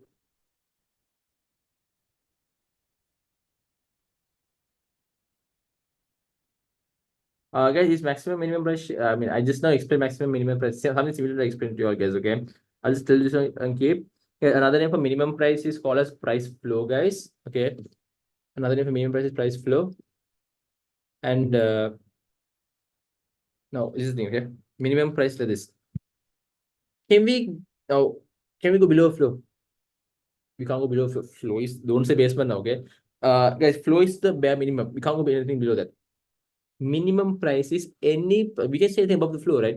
Same thing over here. An effective minimum price. Remember, an effective minimum price should always be charged above the equilibrium. Above minimum price should be charged above the equilibrium. That's effective. See here, minimum price is always above the equilibrium. Okay, now another name I told you guys, price flow. Usually, minimum price is going to cause a surplus because price is too high now compared to before. Okay, and then we have maximum price. Another name for maximum price is price ceiling. Yeah, price ceiling. Another this is called price ceiling. Why price ceiling here is, guys, okay, you can't go above a ceiling. So maximum price, this is the maximum you can charge. You can't go anything more than this. So because of that, guys, firms, they say over here, the government say, you guys can charge any price you all want, anything lower than the price I'm giving you all. And the government deliberately ensures, when they put a rule like this, they make sure that an effective minimum price is always set below the equilibrium. Effective minimum price is usually set below the equilibrium, guys. Okay, see, equilibrium is over here, a minimum price is set below that.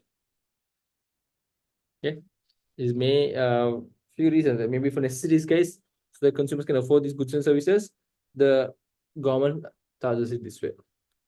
Okay, where do you get the short term, long term? Okay,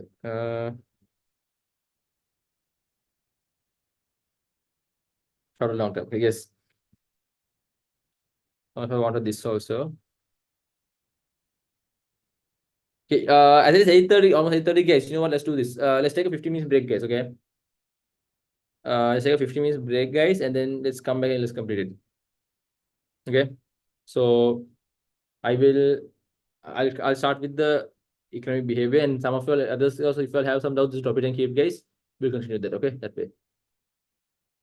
So let's take a break, guys. I'll see you all again at 8:45.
Let's start now, guys. Yeah. So guys, one of you all asked me about the economic behavior, short term and the long term things. Okay. Okay. Now let me just tell you two things. Okay. First thing is we first should know what short term and long term means. Okay. We should know what short term and long term means. Okay. That's the first thing. Okay. Short term means, guys, okay, not 1 year. In econ, guys, don't ever say short term is 1 year. Okay. Short term is actually when, okay, short term is actually when we do not, oh, sorry, we have at least we have one fixed factor. Okay. So you know what fixed factor? Fixed factor means the cost which does not change, or anything which does not change with the level of output. Okay. Variable cost is when output changes, the cost changes, guys. Okay. So short run, guys, we have at least one fixed factor, at least. Okay, there will be two, but we look into one. And the assumption usually made over here is, guys, capital is fixed. Okay, the assumption we make over here is, guys, capital. Guys, you know capital, no? Short form for capital is, guys, K. Okay, short form capital is K. So we assume that capital is fixed. This is the assumption, guys. Okay, capital is actually fixed over here. Okay, labor is variable. Labor is changing. Okay, labor changes. Now labor changes. Okay, so this is that. Now with this over here is, okay, where at the very beginning, there's something called in the short term, microeconomists believe the costs follow the law of diminishing returns. You see, it follows the law of diminishing returns. That means, guys, okay, as we have equal quantities of one variable factor. So one variable factor, in this case, what's the variable factor, guys? Labor. As we put on more and more labor for a fixed factor, okay, that means let's say we have more and more, we are adding, we have only one machine. We have only one machine that's fixed. Okay. But let's say the number of workers is starting to increase. The number of workers is starting to increase, guys. Okay. One fixed factor, but the number of workers are increasing. Yes, at the beginning, maybe our output is increased. See over here, I did case over here. K is capital, L is labor. Okay. So when we have one capital C throat is fixed. Okay. But labor, guys, let's say start at the beginning is increasing. At the beginning, output is this output, guys. Okay. Output is 1. Okay. And then after that, output per worker is also 1. Next, I have C is when I have a second worker. I produce 2 output. How to calculate output per worker, guys? Total output. Okay, this is calculated by total output divided by number of workers. Number of workers. Okay. Total output divided by number of workers over here. Right. Okay. So second one, I get 4 divided by 4 output, right? Divided by output is 2. We get 2. See? After that, guys, okay, I have a third worker. Out my capital is fixed. I have my third worker. With my third worker, guys, okay, with my third worker, what happens is my output is suddenly increased to 15. So we are, it's called an increase in returns to scale. You don't need that. You don't need to know that, but it's just called as increase in returns to scale. Okay. So things are getting really good, right? So output per worker is 5. After that, a new worker joins. When a new worker, another worker joins, guys. Okay, now product output is increasing. Yeah, I mean, they're little getting crowded up out there, but still output compared before is increasing from 15 to 16. Output per worker, maybe they weren't as productive compared to before. They weren't as productive compared to before. Done. But now it's a still same level of workers. Sorry, same level of capital. We are adding even more, guys. We are adding another labor, another variable factor to the fixed input, which leads to our output now falling compared to before. So from 16 goes to 15. And some more we add another labor, guys, to the fixed capital. What happens? Output falls even further. Maybe it's been too crowded. Yeah, we can't deal with products. There may be too much conflicts, too many communications, yes, difficulties. Yeah. All of these factors lead to output now. Total output is even falling. Okay. Total output is going to fall now. Okay, now?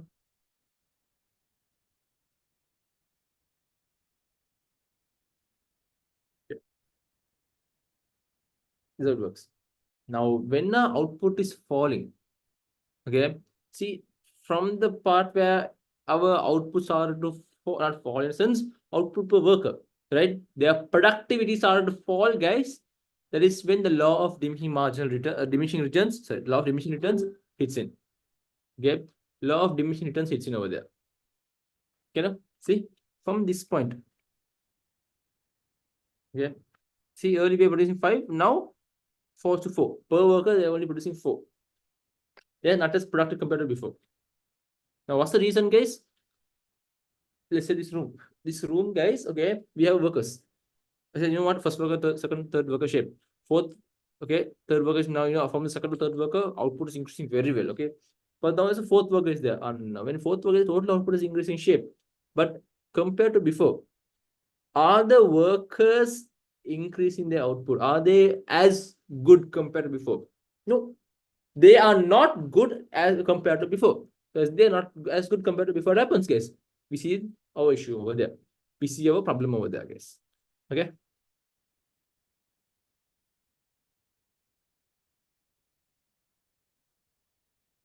But remember, now I explained about short run. Okay, short run, but I say short run, guys, there's at least one fixed factor.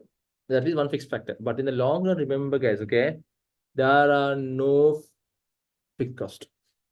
There is no fixed cost. Now, example of fixed cost we can say is rent, right? There is rent, salary, stuff like this, guys. Okay, this work is rent only, guys.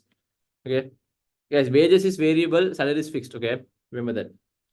Rent is there. When rent, if rent is considered a fixed cost, okay, we are still in the short run, because in the long run we do not have fixed costs, guys. Let's say we're expanding our factory. We are, let's say, taking the next land also. Is our rent going to increase? We expand, okay. Is our rent going to increase? For sure. Our rent is going to increase now. So when our rent increases, what happens when our rent increases, guys? Is it changing now? It's changing. How is this a fixed factor now? How is this a fixed cost? Our rent is changing. So when our rent changes, we can't consider this as fixed cost, guys. Okay, as our rent is changing, we cannot consider this as a fixed cost. Okay, that's the issue over here. That's the issue over here, guys. Right. So in the long run, guys, there is no fixed factor, only variable. See, long term, guys, all cost tends to be variable in nature. This is because it is now possible to vary all quantities of any factor. Okay, all quantities of any factor, okay, that would fix in the short term. To fix in the short term. All good there, guys. Okay.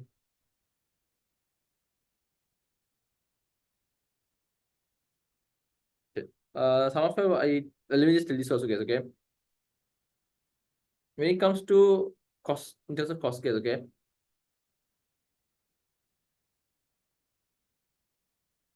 let me explain this illustration for guys. Okay, I'll go through this. So, guys, as a business growth, as a firm is growing, guys, okay, the number of units it produces will increase. How much it's going to produce is going to be higher compared to before. This means that in the short term, the average cost of the factory rent per unit will fall.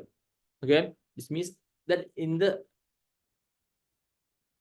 you want the variable cost. Okay, give me a second, I'll come back to it. Okay. As a business grows, the number of units it produces will increase. Now, firm is growing, so they will need more. They have to produce more units. Example, okay, PPM is PPM before, guys. Okay, let's say last 2023 beginning, guys. Okay, or 2022 and all, guys. 2022 PPM was operating in a their location is was in Kolpiti, but it was like a residential location. It had only 4 classrooms, and the biggest classroom was able to accommodate, I think, only 25 students. Okay, they were only able to accommodate 25 students. What happened after that, guys? PPM expanded. Right, they expanded. So when they expanded, what happened? They had more rent. Rent changed. Okay, it's a much bigger and better location now. Okay, much bigger and better location. So they have to bumble it in the Gold Road itself. Very easy access to everyone also. First thing. So rent has increased. They have added more lecturers, more staff. Okay, they had to have more classrooms. Should they have? Do they have to buy more capital equipments? For sure. they buy more AC. Yeah, air conditioners, guys, we have to buy more air conditioners. Okay, they have to buy more projectors. Okay, and there is tables and chairs. A lot of tables and chairs they have over there, guys. Okay, and they have to buy all this. Also, the tables and chairs were all new ones, right? So they added all. So when they brought all these things, guys, okay, long term, right?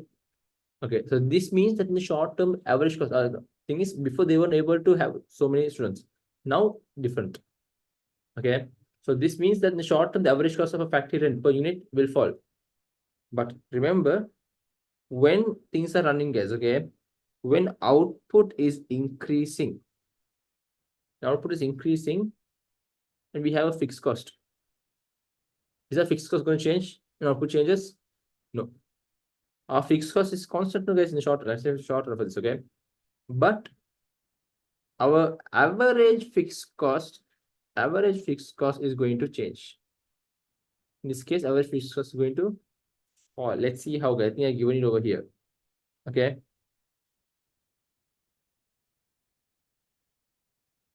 Yeah, see? No, let me draw it again, guys. Okay. Okay. Why? Because, for example, my output is, let's say output is right now 100. My fixed cost is 5,000. Okay, my fixed cost is 5,000. Guys, what's my average fixed cost? How do I calculate? Wow, so okay. How do I calculate average fixed cost, guys? Fixed cost divided by quantity, right? Yeah, fixed cost divided by quantity. See, I give over here also output.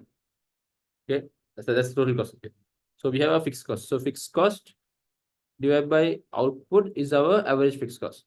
So that is 5,000 divided by 100. That is 50. Yeah, 50.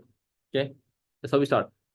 Now let's say is my fixed cost changing? No, I'm still operating short term. For example, my output is now increasing to, let's say, 125.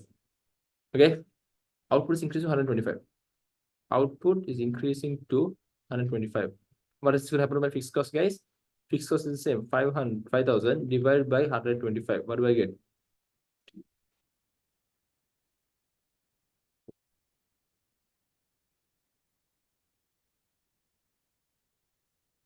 Is it 20? 40. I end up with 40. What has happened over here, guys? Huh? What has happened? My average fixed cost has fallen because my quantity has increased. Okay, because my quantity has increased. But if the firm decides to keep on growing more and more, we need to rent out more and more factory space. This paragraph. Okay, a factory space becomes scarce. It will become more expensive to rent. This will push rent cost upwards and will force cost back up. Over here, maybe let's people come to a new location, much better location. Obviously, rent is so much higher. Okay, and let's say students also increasing, but they need to increase the students some more. Maybe not enough. So our average fixed cost is going to increase again. Okay, so it will increase for less. That's all right, guys. Okay, but the main thing over here is to understand how is the fixed cost changing. Fixed cost changes with the level of average fixed cost. Sorry, average fixed cost changes with the level of output. Okay, now? Right. One of you needed variable cost again. Variable cost in terms of what? Basically, variable cost. Okay, when it comes to variable cost, basic thing in variable cost is our variable cost changes. Okay, in the short run, we have at least one fixed factor. Every other factor is variable. Every other factor is variable. Everything is variable. Only at least one is going to remain fixed. So variable cost is the cost which changes with the level of output, guys. Okay, the cost which changes with the level of output. That's what we see as a variable cost over here. Okay, guys.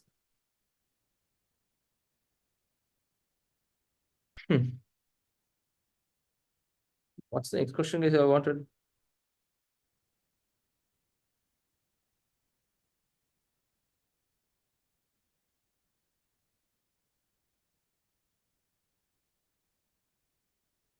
Is that it? Is that it? Is that it?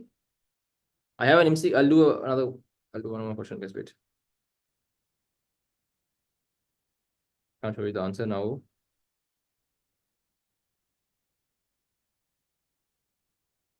I'll do this question and I'll come to the others, okay?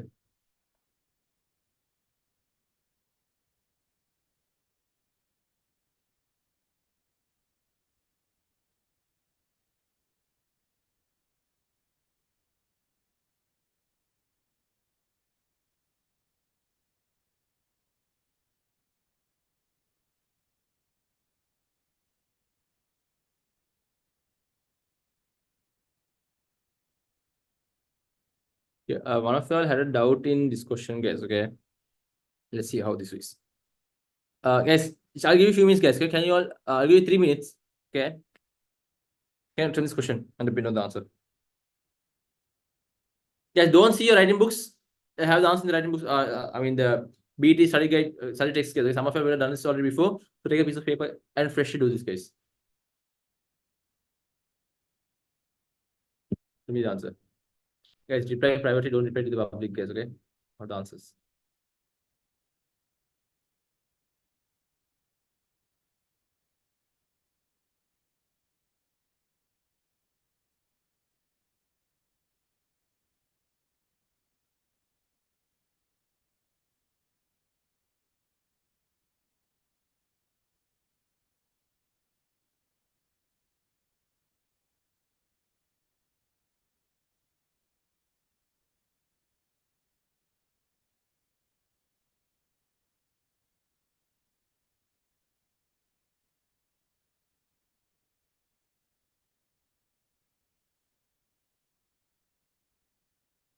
If I find it a little difficult, guys, remember I told you something, guys. Draw the table. Okay.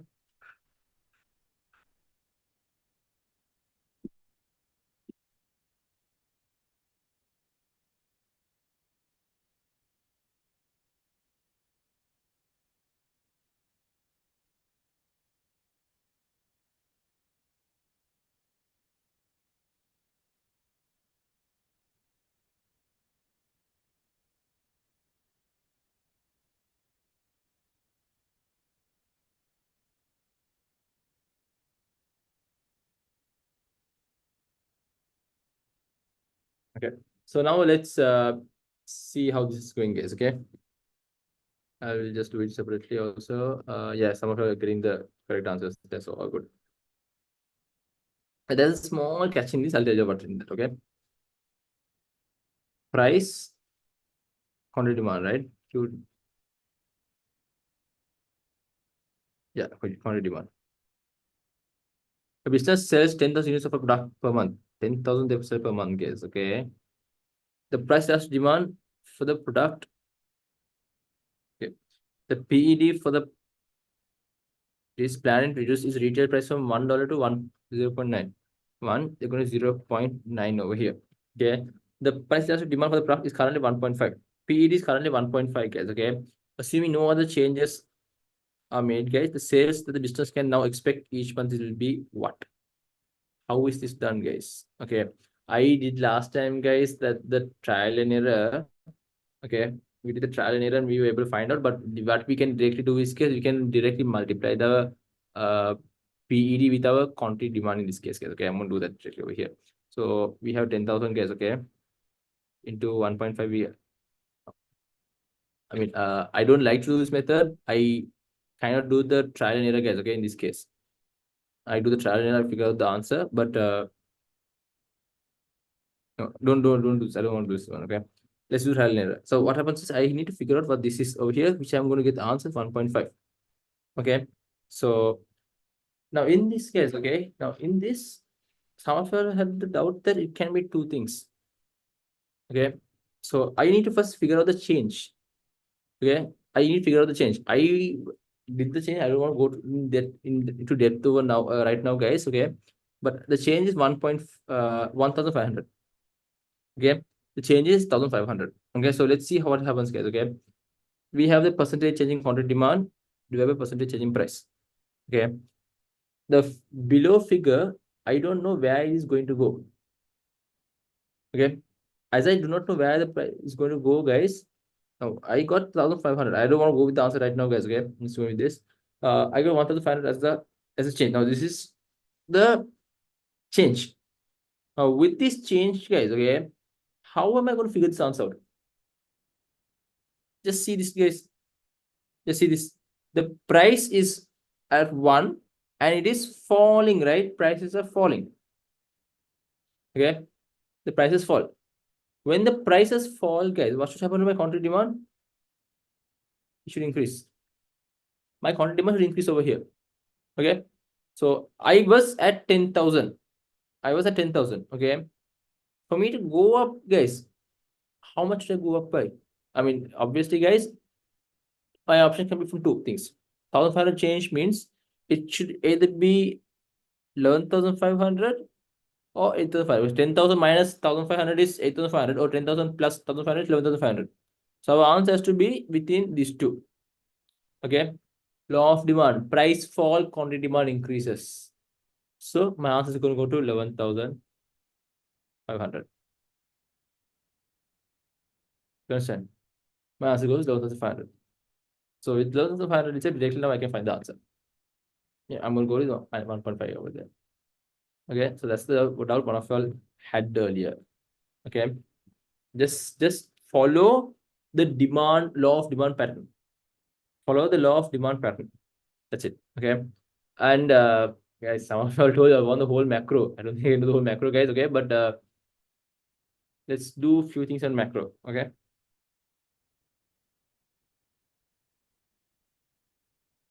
Okay. Show me the page if possible.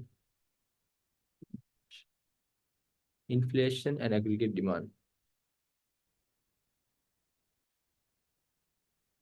I hope you're aware, guys. I hope you're aware of the different types of inflation, guys. Okay. We have the different types of inflation. So we have a demand pull, cost push, imported, and monetary. Okay. Let's see.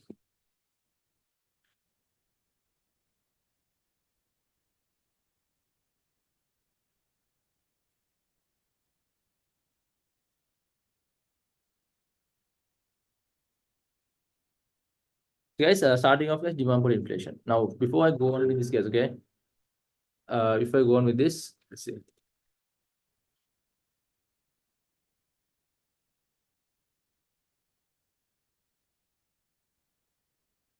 I have to tell you about the aggregate demand components. Okay. Now, aggregate demand, guys, okay, there are two components of aggregate demand.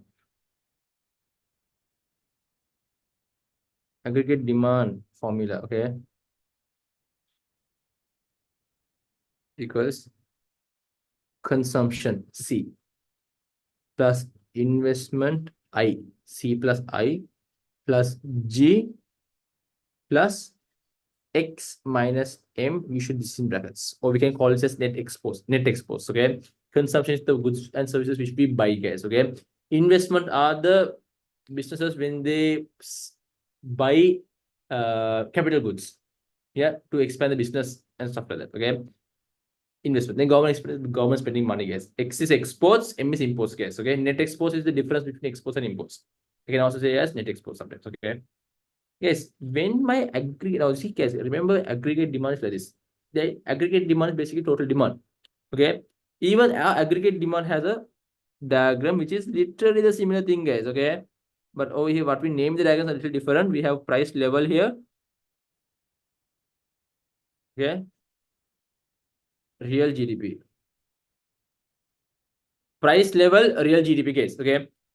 This is aggregate supply, aggregate demand. Okay. Okay. When my price increases, so when my aggregate demand increases, guys, okay, of this same thing is going to happen over here. My aggregate demand curve is going to shift to the right.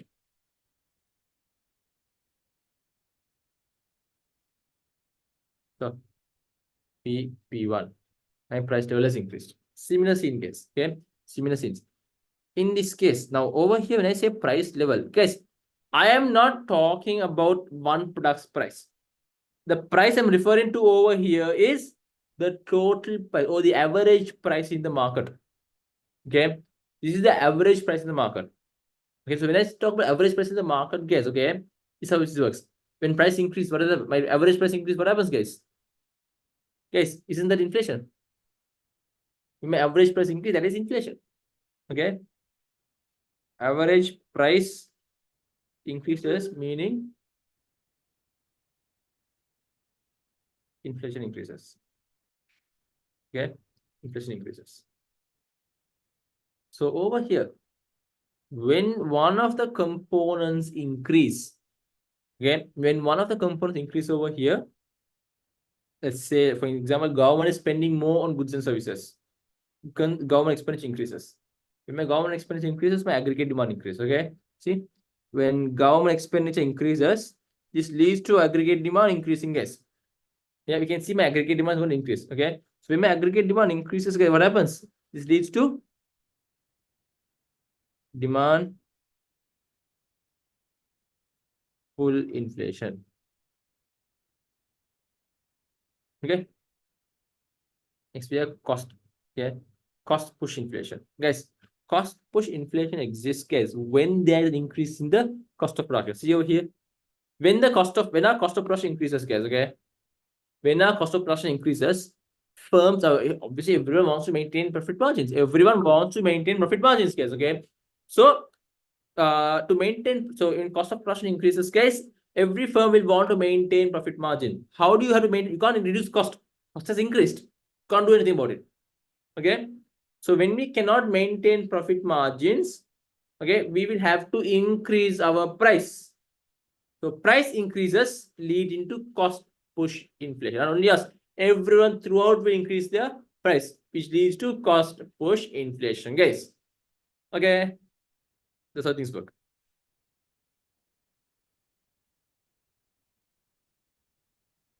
Yes, you can take this down, guys. For those who have not, you can take this down.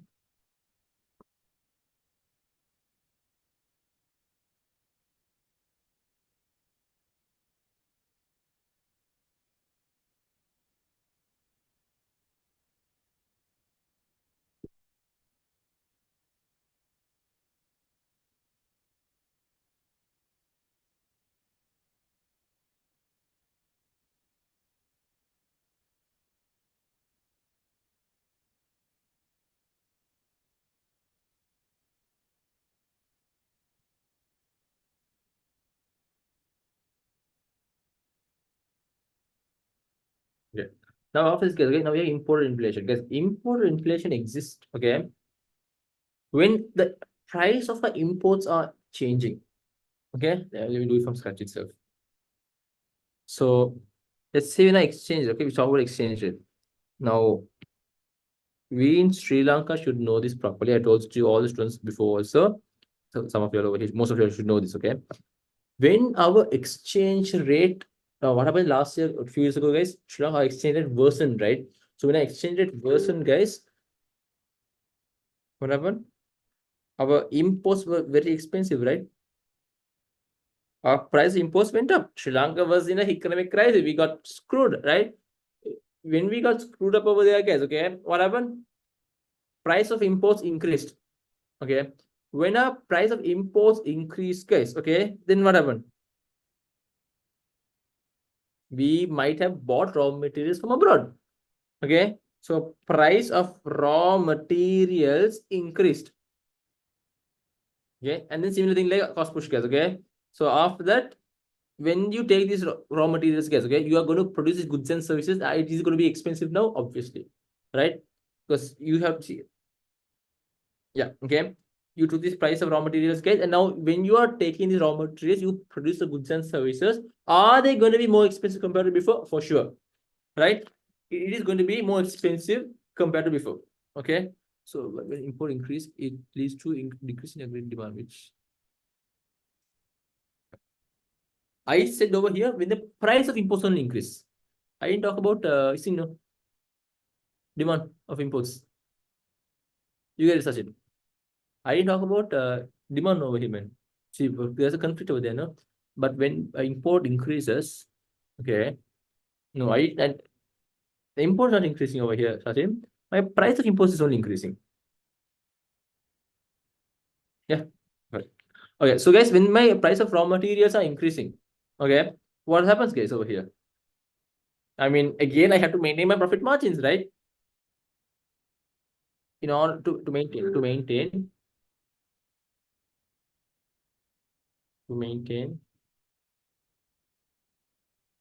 profit margins.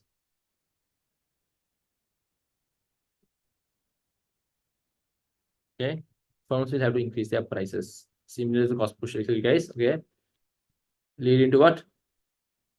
Imported inflation. Okay, that's simple. What happens over there?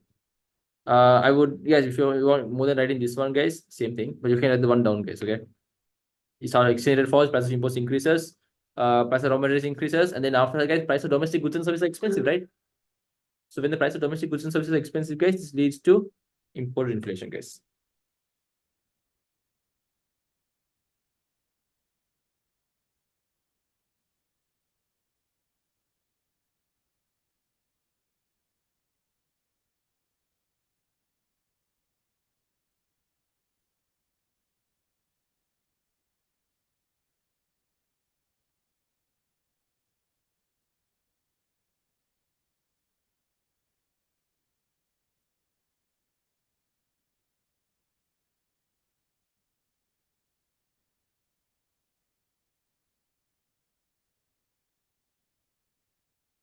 Okay, but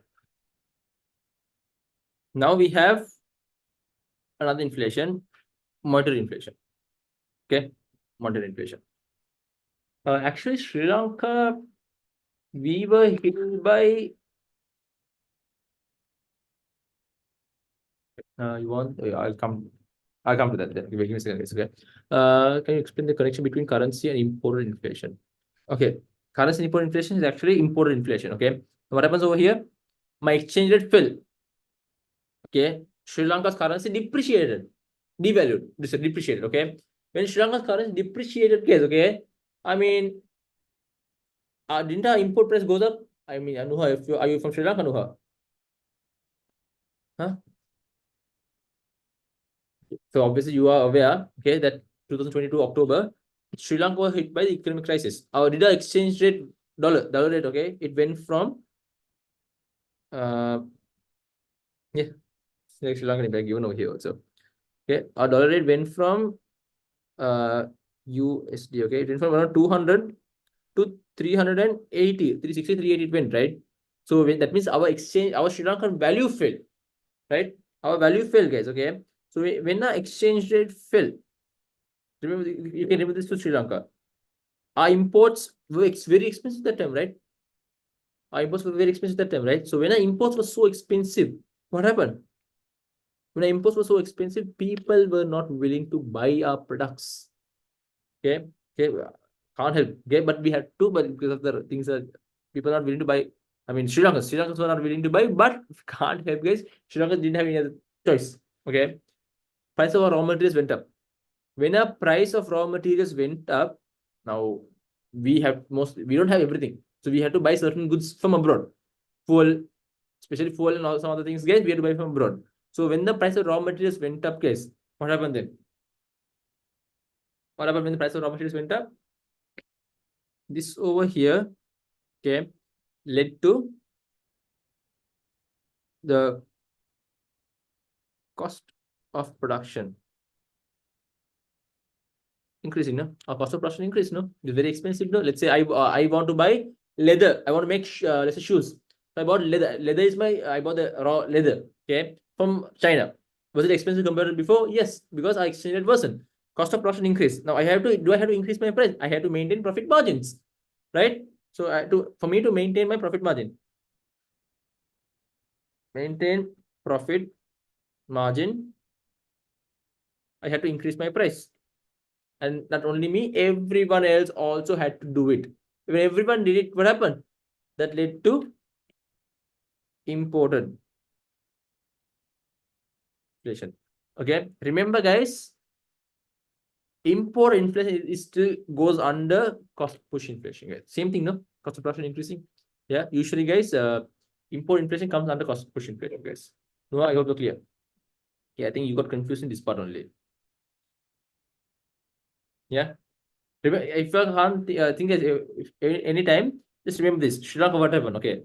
If they ask, okay, exchange rate falls means price of exports, price of imports. Okay. When in Sri Lanka, what happened is when our exchange rate worsened, our import price was very expensive. So obviously both has to work in opposite directions. Right? If they ask you what when exchange rate increases, what's going to happen? Opposite of that. You remember in Sri Lanka exchange rate fell, import will be expensive, right? So in this case, import has to be cheaper. Imports are going to be cheaper, guys. So this is going to work in opposite direction. You can work backwards and find out, guys, through what happened in Sri Lanka. Okay, guys, this is important, guys. Okay, you can take note of this as well.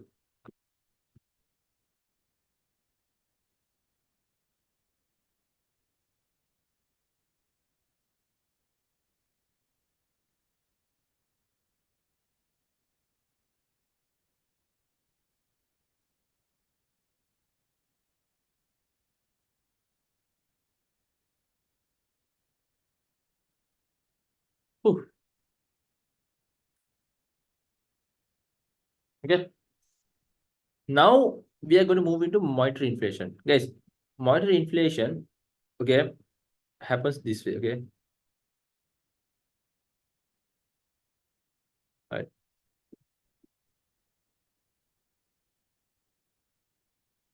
Let's see. So, guys, when it comes to monetary inflation, guys, when the money supply is the money circulating in the economy. Okay, so when the money circulating in the economy is increasing, what happens? People will buy more goods and services. You understand? People are going to buy more goods and services because they have money. Their purchasing power is increasing. They have more money. They will buy more. See, it's something similar also, guys, to demand pull inflation over here, but still we say it separately though. Okay, so when money supply increases, guys, our demand is increasing much more than the supply increasing. Okay, so you see, if this expansion occurs faster than expansion in supply, so demand is increased faster than supply, what happens? When demand is increased faster than supply, our inflation is going to exist over here. Inflation is going to exist over here. Okay, so monetary risk, guys. Okay, monetary risk would argue that this should be controlled through increasing interest rates. That should be controlled through increasing interest rates, which will reduce the growth in money supply. So you can stabilize this to an extent. Yeah, the government says you can stabilize this to an extent by having interest rate. So when now R is interest rate, guys. Okay, so when the interest rate increases, guys. Okay, what happens is, do you think people will prefer to save now or spend money now? Obviously, guys, interest rates are expensive. When you save money, you are going to earn more interest. Okay, so savings increase. Okay, savings are going to increase. And at the same time, guys, okay, when interest rates are increasing, okay, interest rates are increasing, guys, do you think people want to borrow? Borrowings are going to fall, right? Why do you think borrow is going to fall, guys? It's very expensive to borrow, right? Very expensive to borrow. As it's expensive to borrow, guys, I mean, you're going to lose out a lot of money. Okay, as you're going to lose out a lot of money, what happens, guys? No one's going to borrow. So when savings are increasing, are people buying enough goods and services? No. Consumption falls. And people are they borrowing money? No, they don't borrow money. So when they don't borrow money, do they invest? They borrow to invest. But over here, they are borrowing less. So investments are going to fall. When consumption and investment falls, guys, see over here. When my consumption falls and my investment falls, what happens? My aggregate demand falls. Okay. When my aggregate demand falls, what happens? I'm going to shift my aggregate demand to the left now, which means prices are now falling. So see over here. Consumption and investment falls means my aggregate demand is going to fall, which means inflation drops. My inflation drops over here. Understood?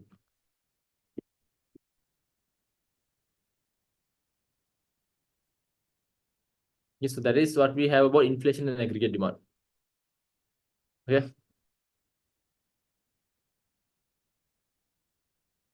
Expectation effect, guys. Let me explain this also. Okay. So many individual business will have people, guys, they have expectations about future. They are unsure what this will basically what happen in the future. So they will make changes accordingly to the situation. Many individuals and businesses will have an expectation that goods and services will increase in price each year due to inflation. So if you don't have, anyways, you all know every year compared to before, prices are going to be a little higher. Okay. In order to protect themselves against these rises, wages and prices will therefore be increased now. So because of that, okay, because prices are going to be very expensive. Okay, before that, it's going to be expensive later, guys. Okay, what happens is people will demand more now. They will ask for more wages. You understand? They will buy the goods now itself and keep. Okay, so let's talk, especially go to this over here, guys. In order to protect them against these rises, wages and prices will therefore be increased now. They know people will increase the price. Okay, they want to earn more money now. So in the future, you're expecting prices to go up. Okay, you're expecting at 10:30. Okay, when the prices goes up in the future, what happens, guys? I mean, you will increase the price now to earn more money now. You will ask for higher wage to earn more money now. Okay, so okay, so then wage increases. Our wage cost increases and our prices are also going to increase. When wage and prices are increasing, what happens, guys? What happens when wages and prices increase? Huh? Wages and prices increase leads to cost of production increasing. I mean, more than don't see prices, guys. Okay, see wages only. Okay, our cost of production is increasing. When wages increase, cost of production is increasing. No, cost of production increase. In order to maintain profit margins, we have to increase our price, and so inflation. Exists. You can see inflation exists in this case. Okay.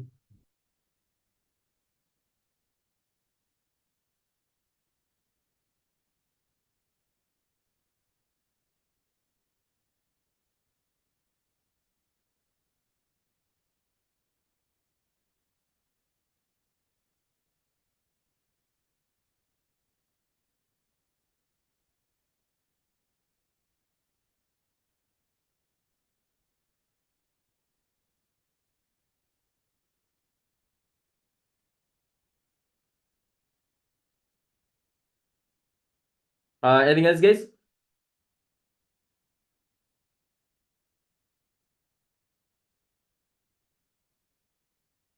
Okay, good question. Good question. How does high inflation help borrowers gain and lenders lose? There's a guy called Sajaz in our class. Okay, there's a guy called Sajaz in our class. Okay, no, not Sajaz. Sajaz is actually good. The guy called Amhar. I don't know if he's in the meeting right now. Amhar in the meeting? I don't think so. Okay. So when it comes to Ammar, okay, Ammar will borrow. Ammar is there in the meeting. Yes, okay.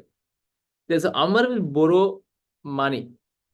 Okay, he borrows money from me. Okay, Ammar is this is the guy thing. Okay, Ammar when he takes money, he doesn't return. Example, he's a good fellow, guys. Okay, so when Ammar borrows money from I am the lender. I give the money. Okay, how much does Ammar ask? Ammar ask 10,000 rupees. No, I say 5,000 rupees, guys. Okay, Ammar asked me 5,000 rupees. Okay, so the example such as, okay, Ammar asks me 5,000 rupees, guys. When he gives me today, he tells me, sir, can you give me 5,000 rupees? I'll give it to you later. Okay, 2,000. Today he asked the money. I give the money to him, guys. When inflation exists, what happens to the value of money? Inflation increases means the prices of goods and services are increasing, right? So the same money which is worth before is worth less now. So when the price of goods and services are increasing, value of money falls. Okay, the value of my money is going to fall now. You understand? The value of my money is going to fall. When the value of money falls, what happens after this, guys? What happens when the value of money falls? Huh? Value of money falls, guys. He is now returning the 5,000 to me after 1 year. Guys, early with this 5,000, I can buy so many things. Okay. Now he's returning the money to me. After inflation exists, inflation exists, I say 10%, 20% after 1 year, he's giving the money to me. Guys, 5,000 when I gave it to him, was I able to buy more goods before compared to now? For sure. Is that 5,000 worth the same? In numerical terms, he's giving me exactly 5,000. But can I buy the same level of goods now compared to before? No. The 5,000 right now is valued less. The 5,000 right now is valued less compared to before. You understand? So in my point of view, I lose out because I'm getting just the 5,000. I get the 5,000, but the 5,000 I can't do much now compared to before. I could have done a lot more before compared to now. So Ammar is benefiting there. Now let's see to Ammar's point of view. Okay, Ammar takes the 5,000 rupees. Now he spends everything. Okay, he gets the stuff. And let's say 1 year later, I mean, you see, guys, 5,000 rupees is a big money. Yeah, okay, but is 5,000 like a big thing now? It's not like a big thing, no, guys. Okay, if you go to a grocery, guys, you buy a few things, guys, easily 5,000 comes with this. A while back, I remember, guys, a while back when I used to go for grocery, guys, local cart taking full, big cart full. I would 6,000 rupees will come. I would say, oh crap, 6,000 rupees. Okay. Right now, guys, you buy 2 milk powder, 5,000 rupees pass. More than 5,000. You buy 2 milk powder, guys, okay? More than 5,000. You know why? The price, the 5,000 now is not at all valued. So, you know, her without thinking, 5,000 I'll give you, here. He just give the money, guys, because the 5,000 not valued anything now. Yeah. So when there's inflation, lenders lose because you're getting less value. Okay. And borrowers gain because he's giving a low value now. 5,000 is less now. He gives that away. Understood. That's it. There.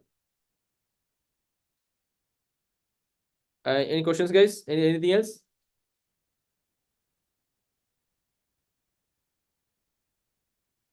Okay, let me just go through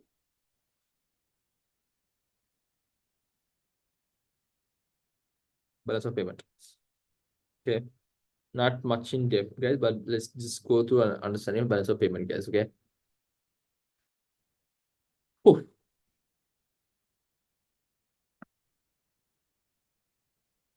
Guys, balance of payment can have different definitions. One definition is, okay, it's a systematic record of all financial transactions with one country and the rest of the world. Okay, transactions with one country versus the whole world, guys, is the balance of payment. Okay, so the balance of payment, guys, okay, money coming in versus money going out. Money coming in versus money going out is what we need to see over here. Okay. All right.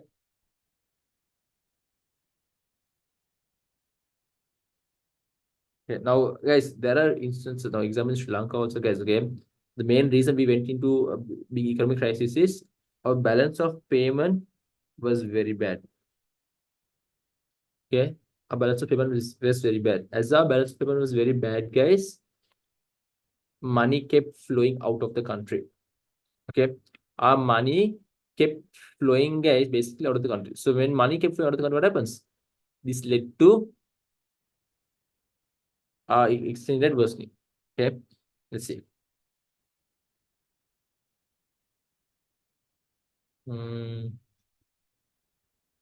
That's the only a small basic overview of the questions, guys. Okay. Yeah, is there anything else? Anything else? Can you tell me, guys? I was planning questions, but apparently I don't think I'll be able to do questions today. Tell me where is it meant? Hold on.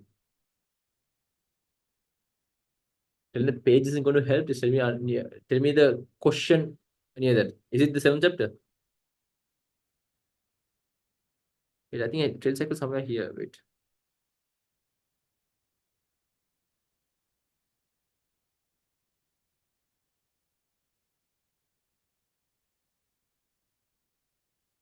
You want trade cycle. Wait, let me see where trade cycle is.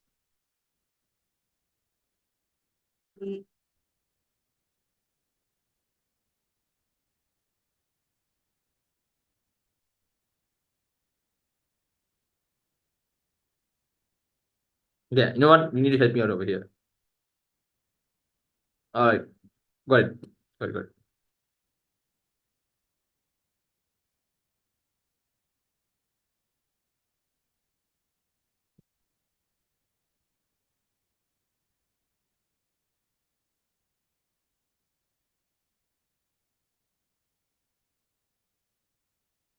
Okay.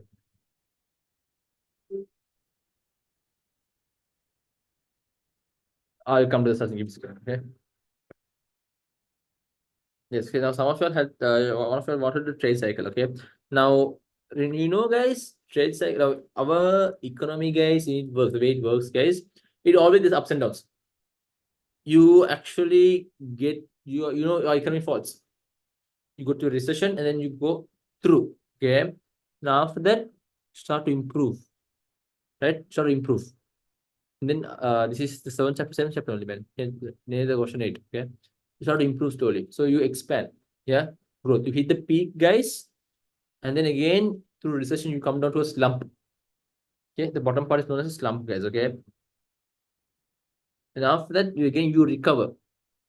See, when you recover, you go up. So our trade cycle is always going, going to go up, do well, fall down, do well, fall down, do well, fall down. Now usually keep on going up, guys. Okay. So overall, when it keeps on going up, we can't make any assumptions, we can't make any decisions this way. Guys, if I give you a lesson like this, okay? Guys, here, try to figure something out like this. We don't understand anything. No. Okay. We won't be able to understand anything over here because we can't make any assumptions. So as we cannot make any assumptions to this case, we should understand that a decision needs to be made, an assumption needs to be made. There we have to get a trend. We have to get a trend and see, what is on average, on average, guys, it's going like this, right? So this is how things are happening. So let me just keep it to this way. I don't have to break my head to keep on going more in depth into this now. So I'll just keep it this way and do this. This is it. Okay. This is how the trend works. I just stick to this. Guys. That's it. That's how the trade cycle works. Okay. I got another question. What is so in expenditure reducing strategy? What is meant by reducing the size of the economy? Okay. Let's see this. Okay. This is the whole economy. When you shrink it, okay. This is the whole economy. This is like for the country, this is the economy. Okay. When you shrink the economy, guys, let's say I bring it to a little small, I bring it smaller. Yeah. Do people want to spend now on goods and services? No. Okay. People don't spend on goods. Now, you see, you don't have money. Okay. Guys, now one reason is why, okay, expenditure reducing strategy is done. Okay. Expenditure reducing, okay. Expenditure reducing. Our balance of payment is actually bad. Oh, wait, I'll do this here. Our balance of payment is actually very bad. So as our balance of payment is bad, guys, the government needs to come up with different ways in order to get back the exchange rate up. Why is the balance of payment bad, guys? Inflows are less than outflows. Okay. As our inflows are less than outflows, guys, our balance of payment worsens. And so government needs to come up with different steps. So they come up with the expenditure reducing policy. You try to reduce the overall expenditure in the economy. Okay. You reduce the overall expenditure. So when everyone is a little poorish, okay, guys, okay, when they're a little poorer, do you think they will buy foreign made goods or Sri Lankan made goods, guys? Remember, I told you in the beginning of the class, guys, okay? I told you in the beginning of the class, guys, when people become rich, they will buy more imports, right? But when they become poor, what will they buy? Sri Lankan made goods. You understand, guys? They will buy more Sri Lankan made goods. So they will buy domestically produced goods now. Yeah. So let's say, how can this economy shrink, guys? Let's say, different ways, guys. Okay, one, let's say they charge high tax. And tax increases, guys, okay? The economy shrinks, okay? Or let's say the interest rate increases. Interest rate increases, guys, the money circulated in the economy is reducing, okay? So as people's disposable incomes are falling, they're shrinking the economy, the disposable income, okay? The income is falling. When the income is falling, our disposable income falls, guys, okay? What happens? Demand for imports fall, okay? And what do they buy? And they buy demand for domestically produced goods. Domestic or local goods, guys, okay? Yes. Demand for local goods are now increasing. So what should happen, guys? Are people buying foreign-made goods? No. Demand for imports fell, no? And demand for imports are falling. Our outflows means, guys, when we buy imports, guys, money is going out, right? Money is going out. So when money is going out, what happens? Imports are falling, right? When imports falling, money going out is reducing. Okay, outflows fall. When the outflows fall, okay, when the outflows fall, what happens then? BOP might stabilize. Yeah, our balance of payment might stabilize in this case. You know, our balance of payment might stabilize in this case, yes.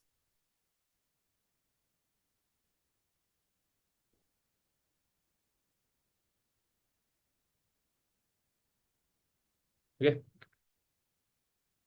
Lose case.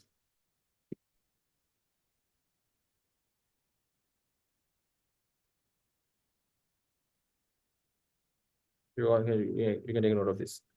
This is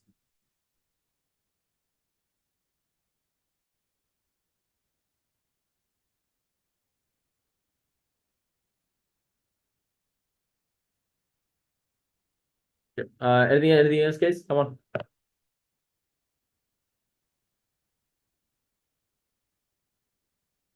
Because we have something out here.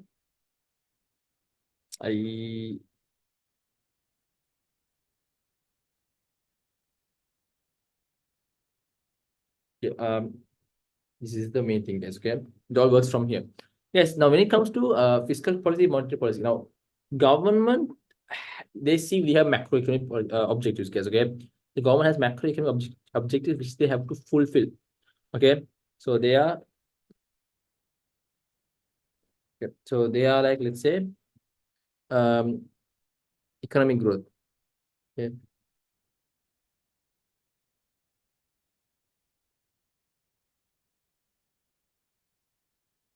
Economic growth. We have price stability, full employment. Okay. So these are a few things. Okay. Then we have balance of payment equilibrium. BOP equilibrium. Yeah, you want to maintain a stable balance of payment, guys. Okay. Then there is a better living standard, improved living standard.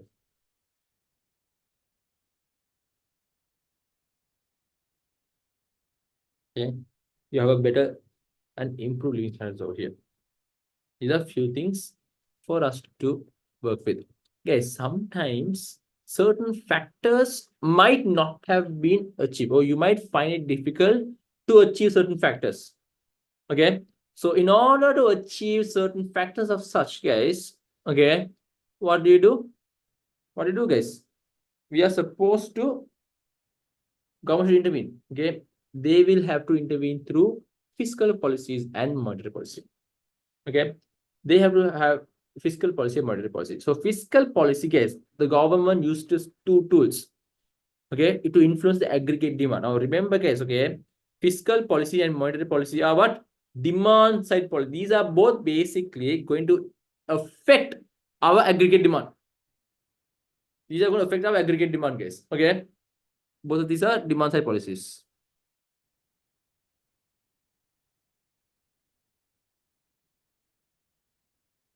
Demand side policies. Okay.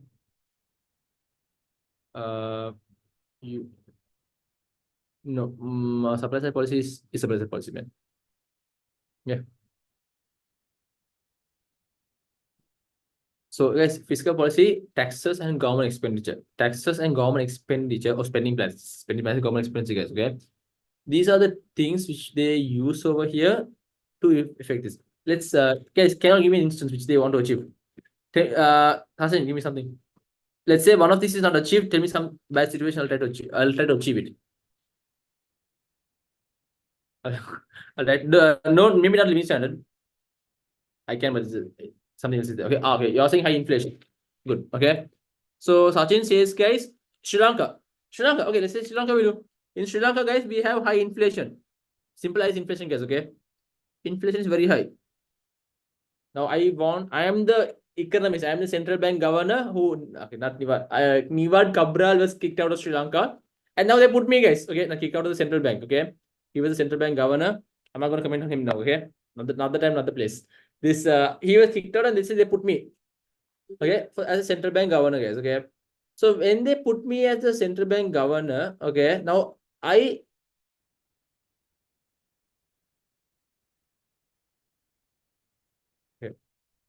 they asked me what am I going to do, and they told me come up with only fiscal policy.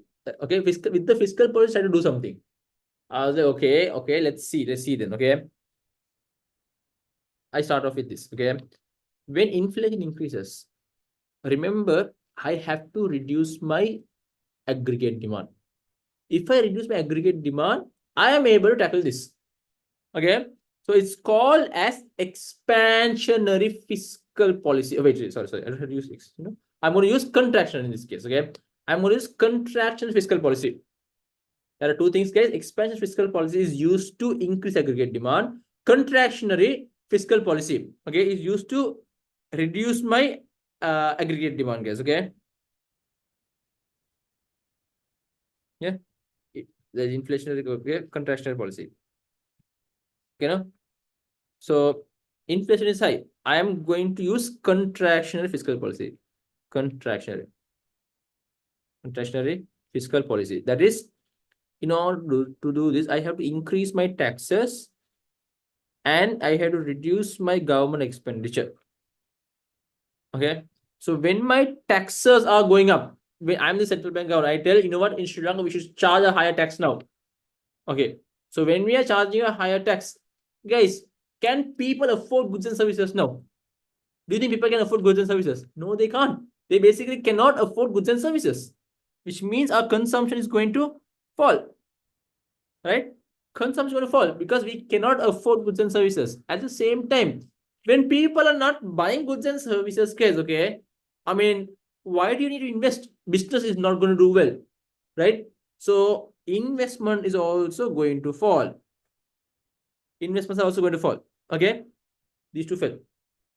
Yeah, obviously government expenditure falling over here. I can copy paste over here. Government expenditure falls. Consumption, investment, and government expenditure. All of these are falling means obviously my aggregate demand is going to fall. When my aggregate demand falls, what happens, guys?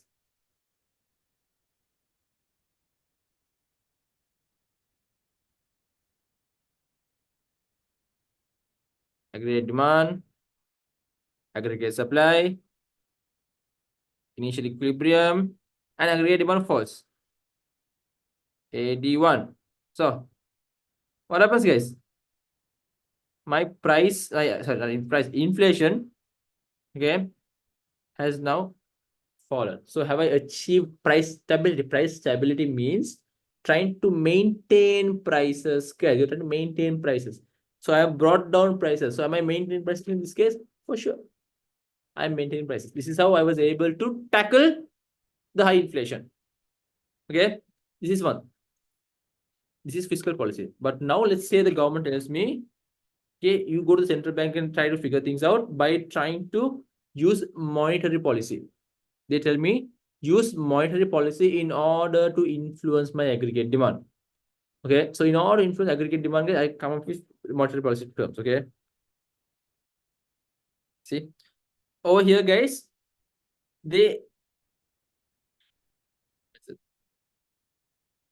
I use the main thing, interest rate.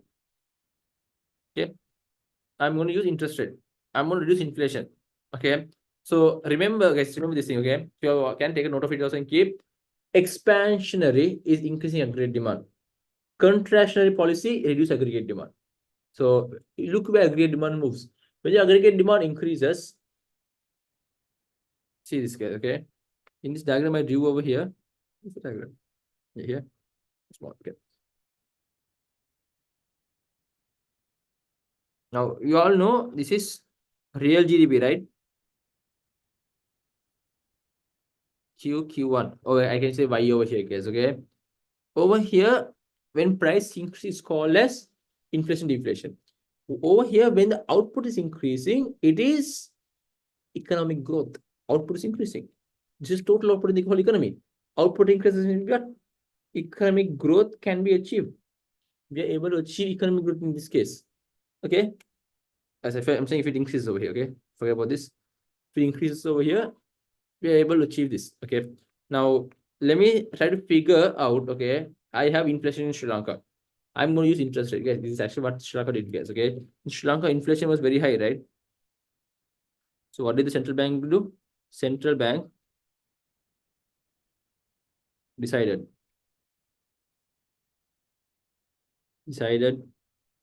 to increase the interest rate. Yeah, central bank increase interest rate. When central bank increase interest rate, I explained similar thing before a while back, guys. What is central bank doing, guys? Before that, they're using inflation is high. Should bring inflation down. Contractionary policy. Contractionary monetary policy. When they have contractionary monetary policy, guys, okay, interest rate increases, which means, guys, did people buy goods and services? No. Consumption fell.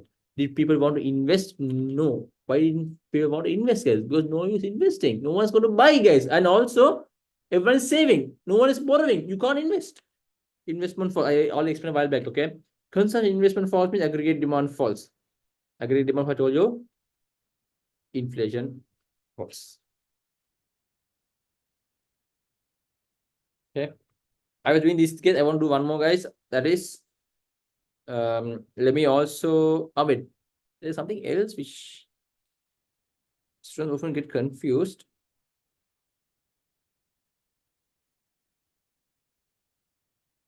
Reserves. Okay. I'll explain the whole thing, guys. Okay. I'll explain. Oh. Okay. I'll explain this first to you. Yeah. Guys, reserve requirement. Okay. Students often, they kind of forget this, guys. It's a little tricky also. So when it comes to reserves, guys, most banks typically operate a fractional reserve system. That means, guys, okay, when you put out some of y'all, let's say some rich buggers are here. Okay. Now Ammar is rich. Okay. Whereas Ammar is rich, guys. Okay. Ammar will go and put the money in the bank.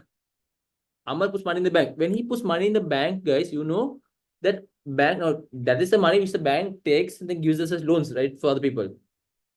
Yeah, they rotate money, they keep on rotating the money. But you should know that bank doesn't give all the money. Bank doesn't give all the money. The amount of money the bank can give depends upon the government's reserve ratio. It's called as a reserve ratio system. Okay. So if the government says, okay, reserve ratio has to be how much? Has to be 10%. Okay. Ammar is rich fellow. Ammar is rich fellow, guys. Okay. Ammar goes and invest 1 million in the not 1 million, puts 1 million in the bank. 1 million rupees he puts in the bank. Dollars. Okay. The government, the bank, fixed deposit.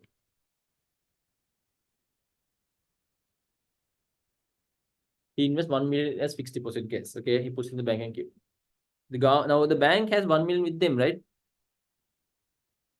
$1 million. Will the government take this 1 million and give us loans? They can't. The reserve ratio says that means they can only give, they have to keep 10%. Reserve ratio is 10. The bank can give 90 million. Wow. 900,000, my bad. 900,000 as loans. And they have to keep with them 100,000. That's 10%. They have to keep 10% with them. So guys, over here, let's assume, okay, that the government is asking, or central bank is asking all the people or all the banks to increase the reserve ratio to 20%. Okay. New rule, guys, reserve ratio 20%. Reserve ratio 20%. Now, how much can the government give, guys? How much can the banks give? The banks can give only 800,000 now, guys. Yeah, they can give only 800,000 now. They have to keep 200,000. Now, guys, the bank is releasing less money compared to before, right? When they release less money compared to before, the money circulated in the economy is the money supply. Is the money supply going to fall now? It is, right? The money circulated in the economy is going to fall. Why is that? Because the banks are only able to release less money. Just the more other money they keep inside the bank and keep. That's not circulated in the economy. That is holding inside the bank. So only now, compared to before, less money is circulating. Money supply is falling. When the money supply is falling, less money circulated in the economy. I told you, people's purchasing power is low. Consumption is going to fall. When your consumption falls, your aggregate demand falls, leading to inflation falling. Okay, inflation falls over there. Another way we can see, this is one way. Okay, increase in reserve requirements will reduce the amount of money that banks have available to lend, limiting the money supply. So money supply is falling. The reduction in the money available to loans will also tend to push interest rates up. See, the reduction in the amount of money available. Now, you see, we have only little money available, right? So banks want more people to invest. Put over there. They want to give more and more out as loans. So what will they do? They will increase the interest rate. They'll encourage new people to come and invest over here. When new people come and put in the bank and keep, now the bank has more money. Can they give us interest? Can't, right? No one is taking loans. Interest rates are high. Right? Interest rates are high. So it will just basically rotates over there. Okay. But end of the day, inflation is dropping. End of the day, inflation is dropping, guys. Okay. Another way they can do this case is called open market operations. Yeah, it's called open market operations case. Now, in this open market operations case, by buying and selling its own bond, the government is able to exert some control over the money supply. Okay.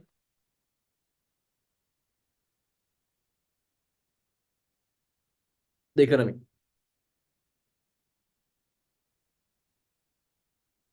Okay.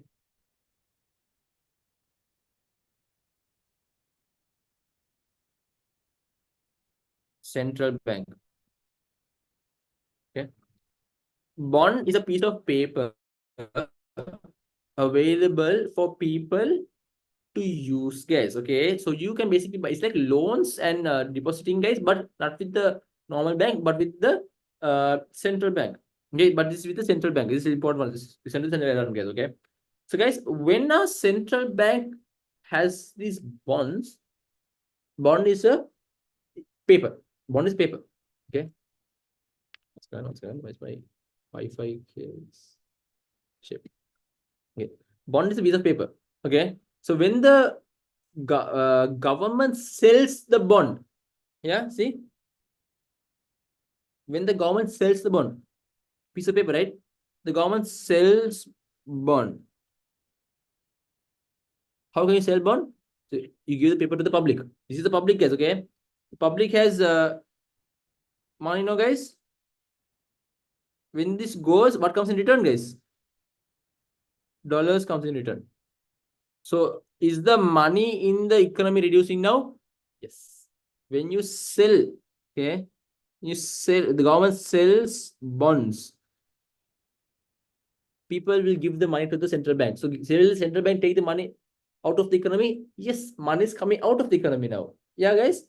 When they sell bonds, money supply, so money circulated in the economy is now dropping. Okay, money circulated in the economy drops. Okay, this is when money supply falls, and you know the same thing as like we did before, guys. Okay, another way is, guys, let's say the government wants to increase the money supply. Okay, government wants to increase money supply. So in order to increase money supply, what happens? Let's say I'll do this. Okay, the government wants to increase money supply because unemployment is low. Okay, so unemployment is high. They want to increase reduce unemployment. How can reduce unemployment? Let's see. Okay, the government now is going to buy back bonds. Okay, government now buys back bonds. Okay, buys back. Okay, the government now buys back bonds. When the government buys back their bonds, guys, what happens when they buy back the bond? See, guys, the government tells y'all. Okay, y'all guys, y'all have the paper. No, give it to me. I'll give the money to you. So government is now taking the paper is there. No, this is going out. The bond piece of paper, and the government. What is the government giving? Government is giving us the dollars back to us. So is the government pumping more dollars into the economy? Yes. Then the government buys back the bonds, guys. The money supply is going to increase. When the money supply increases, what happens, guys? What happens when money supply increase? There is more money circulated in the economy. Consumption increases. Okay. And then demand increases, right? And aggregate demand increases. Yes, demand is basically high over here, no? Demand is basically high. But as demand is high, guys, okay, you need to produce more goods and services so people can afford everything, right? I mean, not afford everything. People, you have to produce more goods and services so people can buy. Demand is high. How do you increase supply? As demand is high, how do you increase supply? You recruit more workers. Okay. When money, let's say over here, when money supply increases, demand increases. Okay. In order to match your demand, you have to increase output. Output has to increase. In order to match the demand, no, output has to increase. How do you increase output, guys? How do you increase output? You demand for more workers, demand for labor increases. Right? You demand for more workers. When the demand for labor increases, this leads to you will recruit more workers. The unemployed people who are there, you will recruit them, you will take them to work. Your demand for labor increases, unemployment is now going to fall. And now we have basically solved the problem of unemployment. Okay. This is whole thing. Yes, I took a little long, not much, just 3 minutes only, guys. Okay. And so with that, guys, you all can have a good night. So we can wrap up the class with that. So see you guys. Take care. I will do the same, guys, for next week. I will put in a group, guys, the number of lessons for the next class. That is next Tuesday.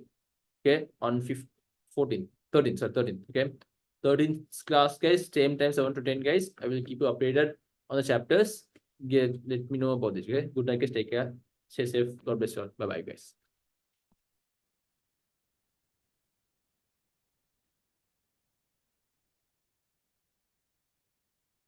You're welcome, guys. See you.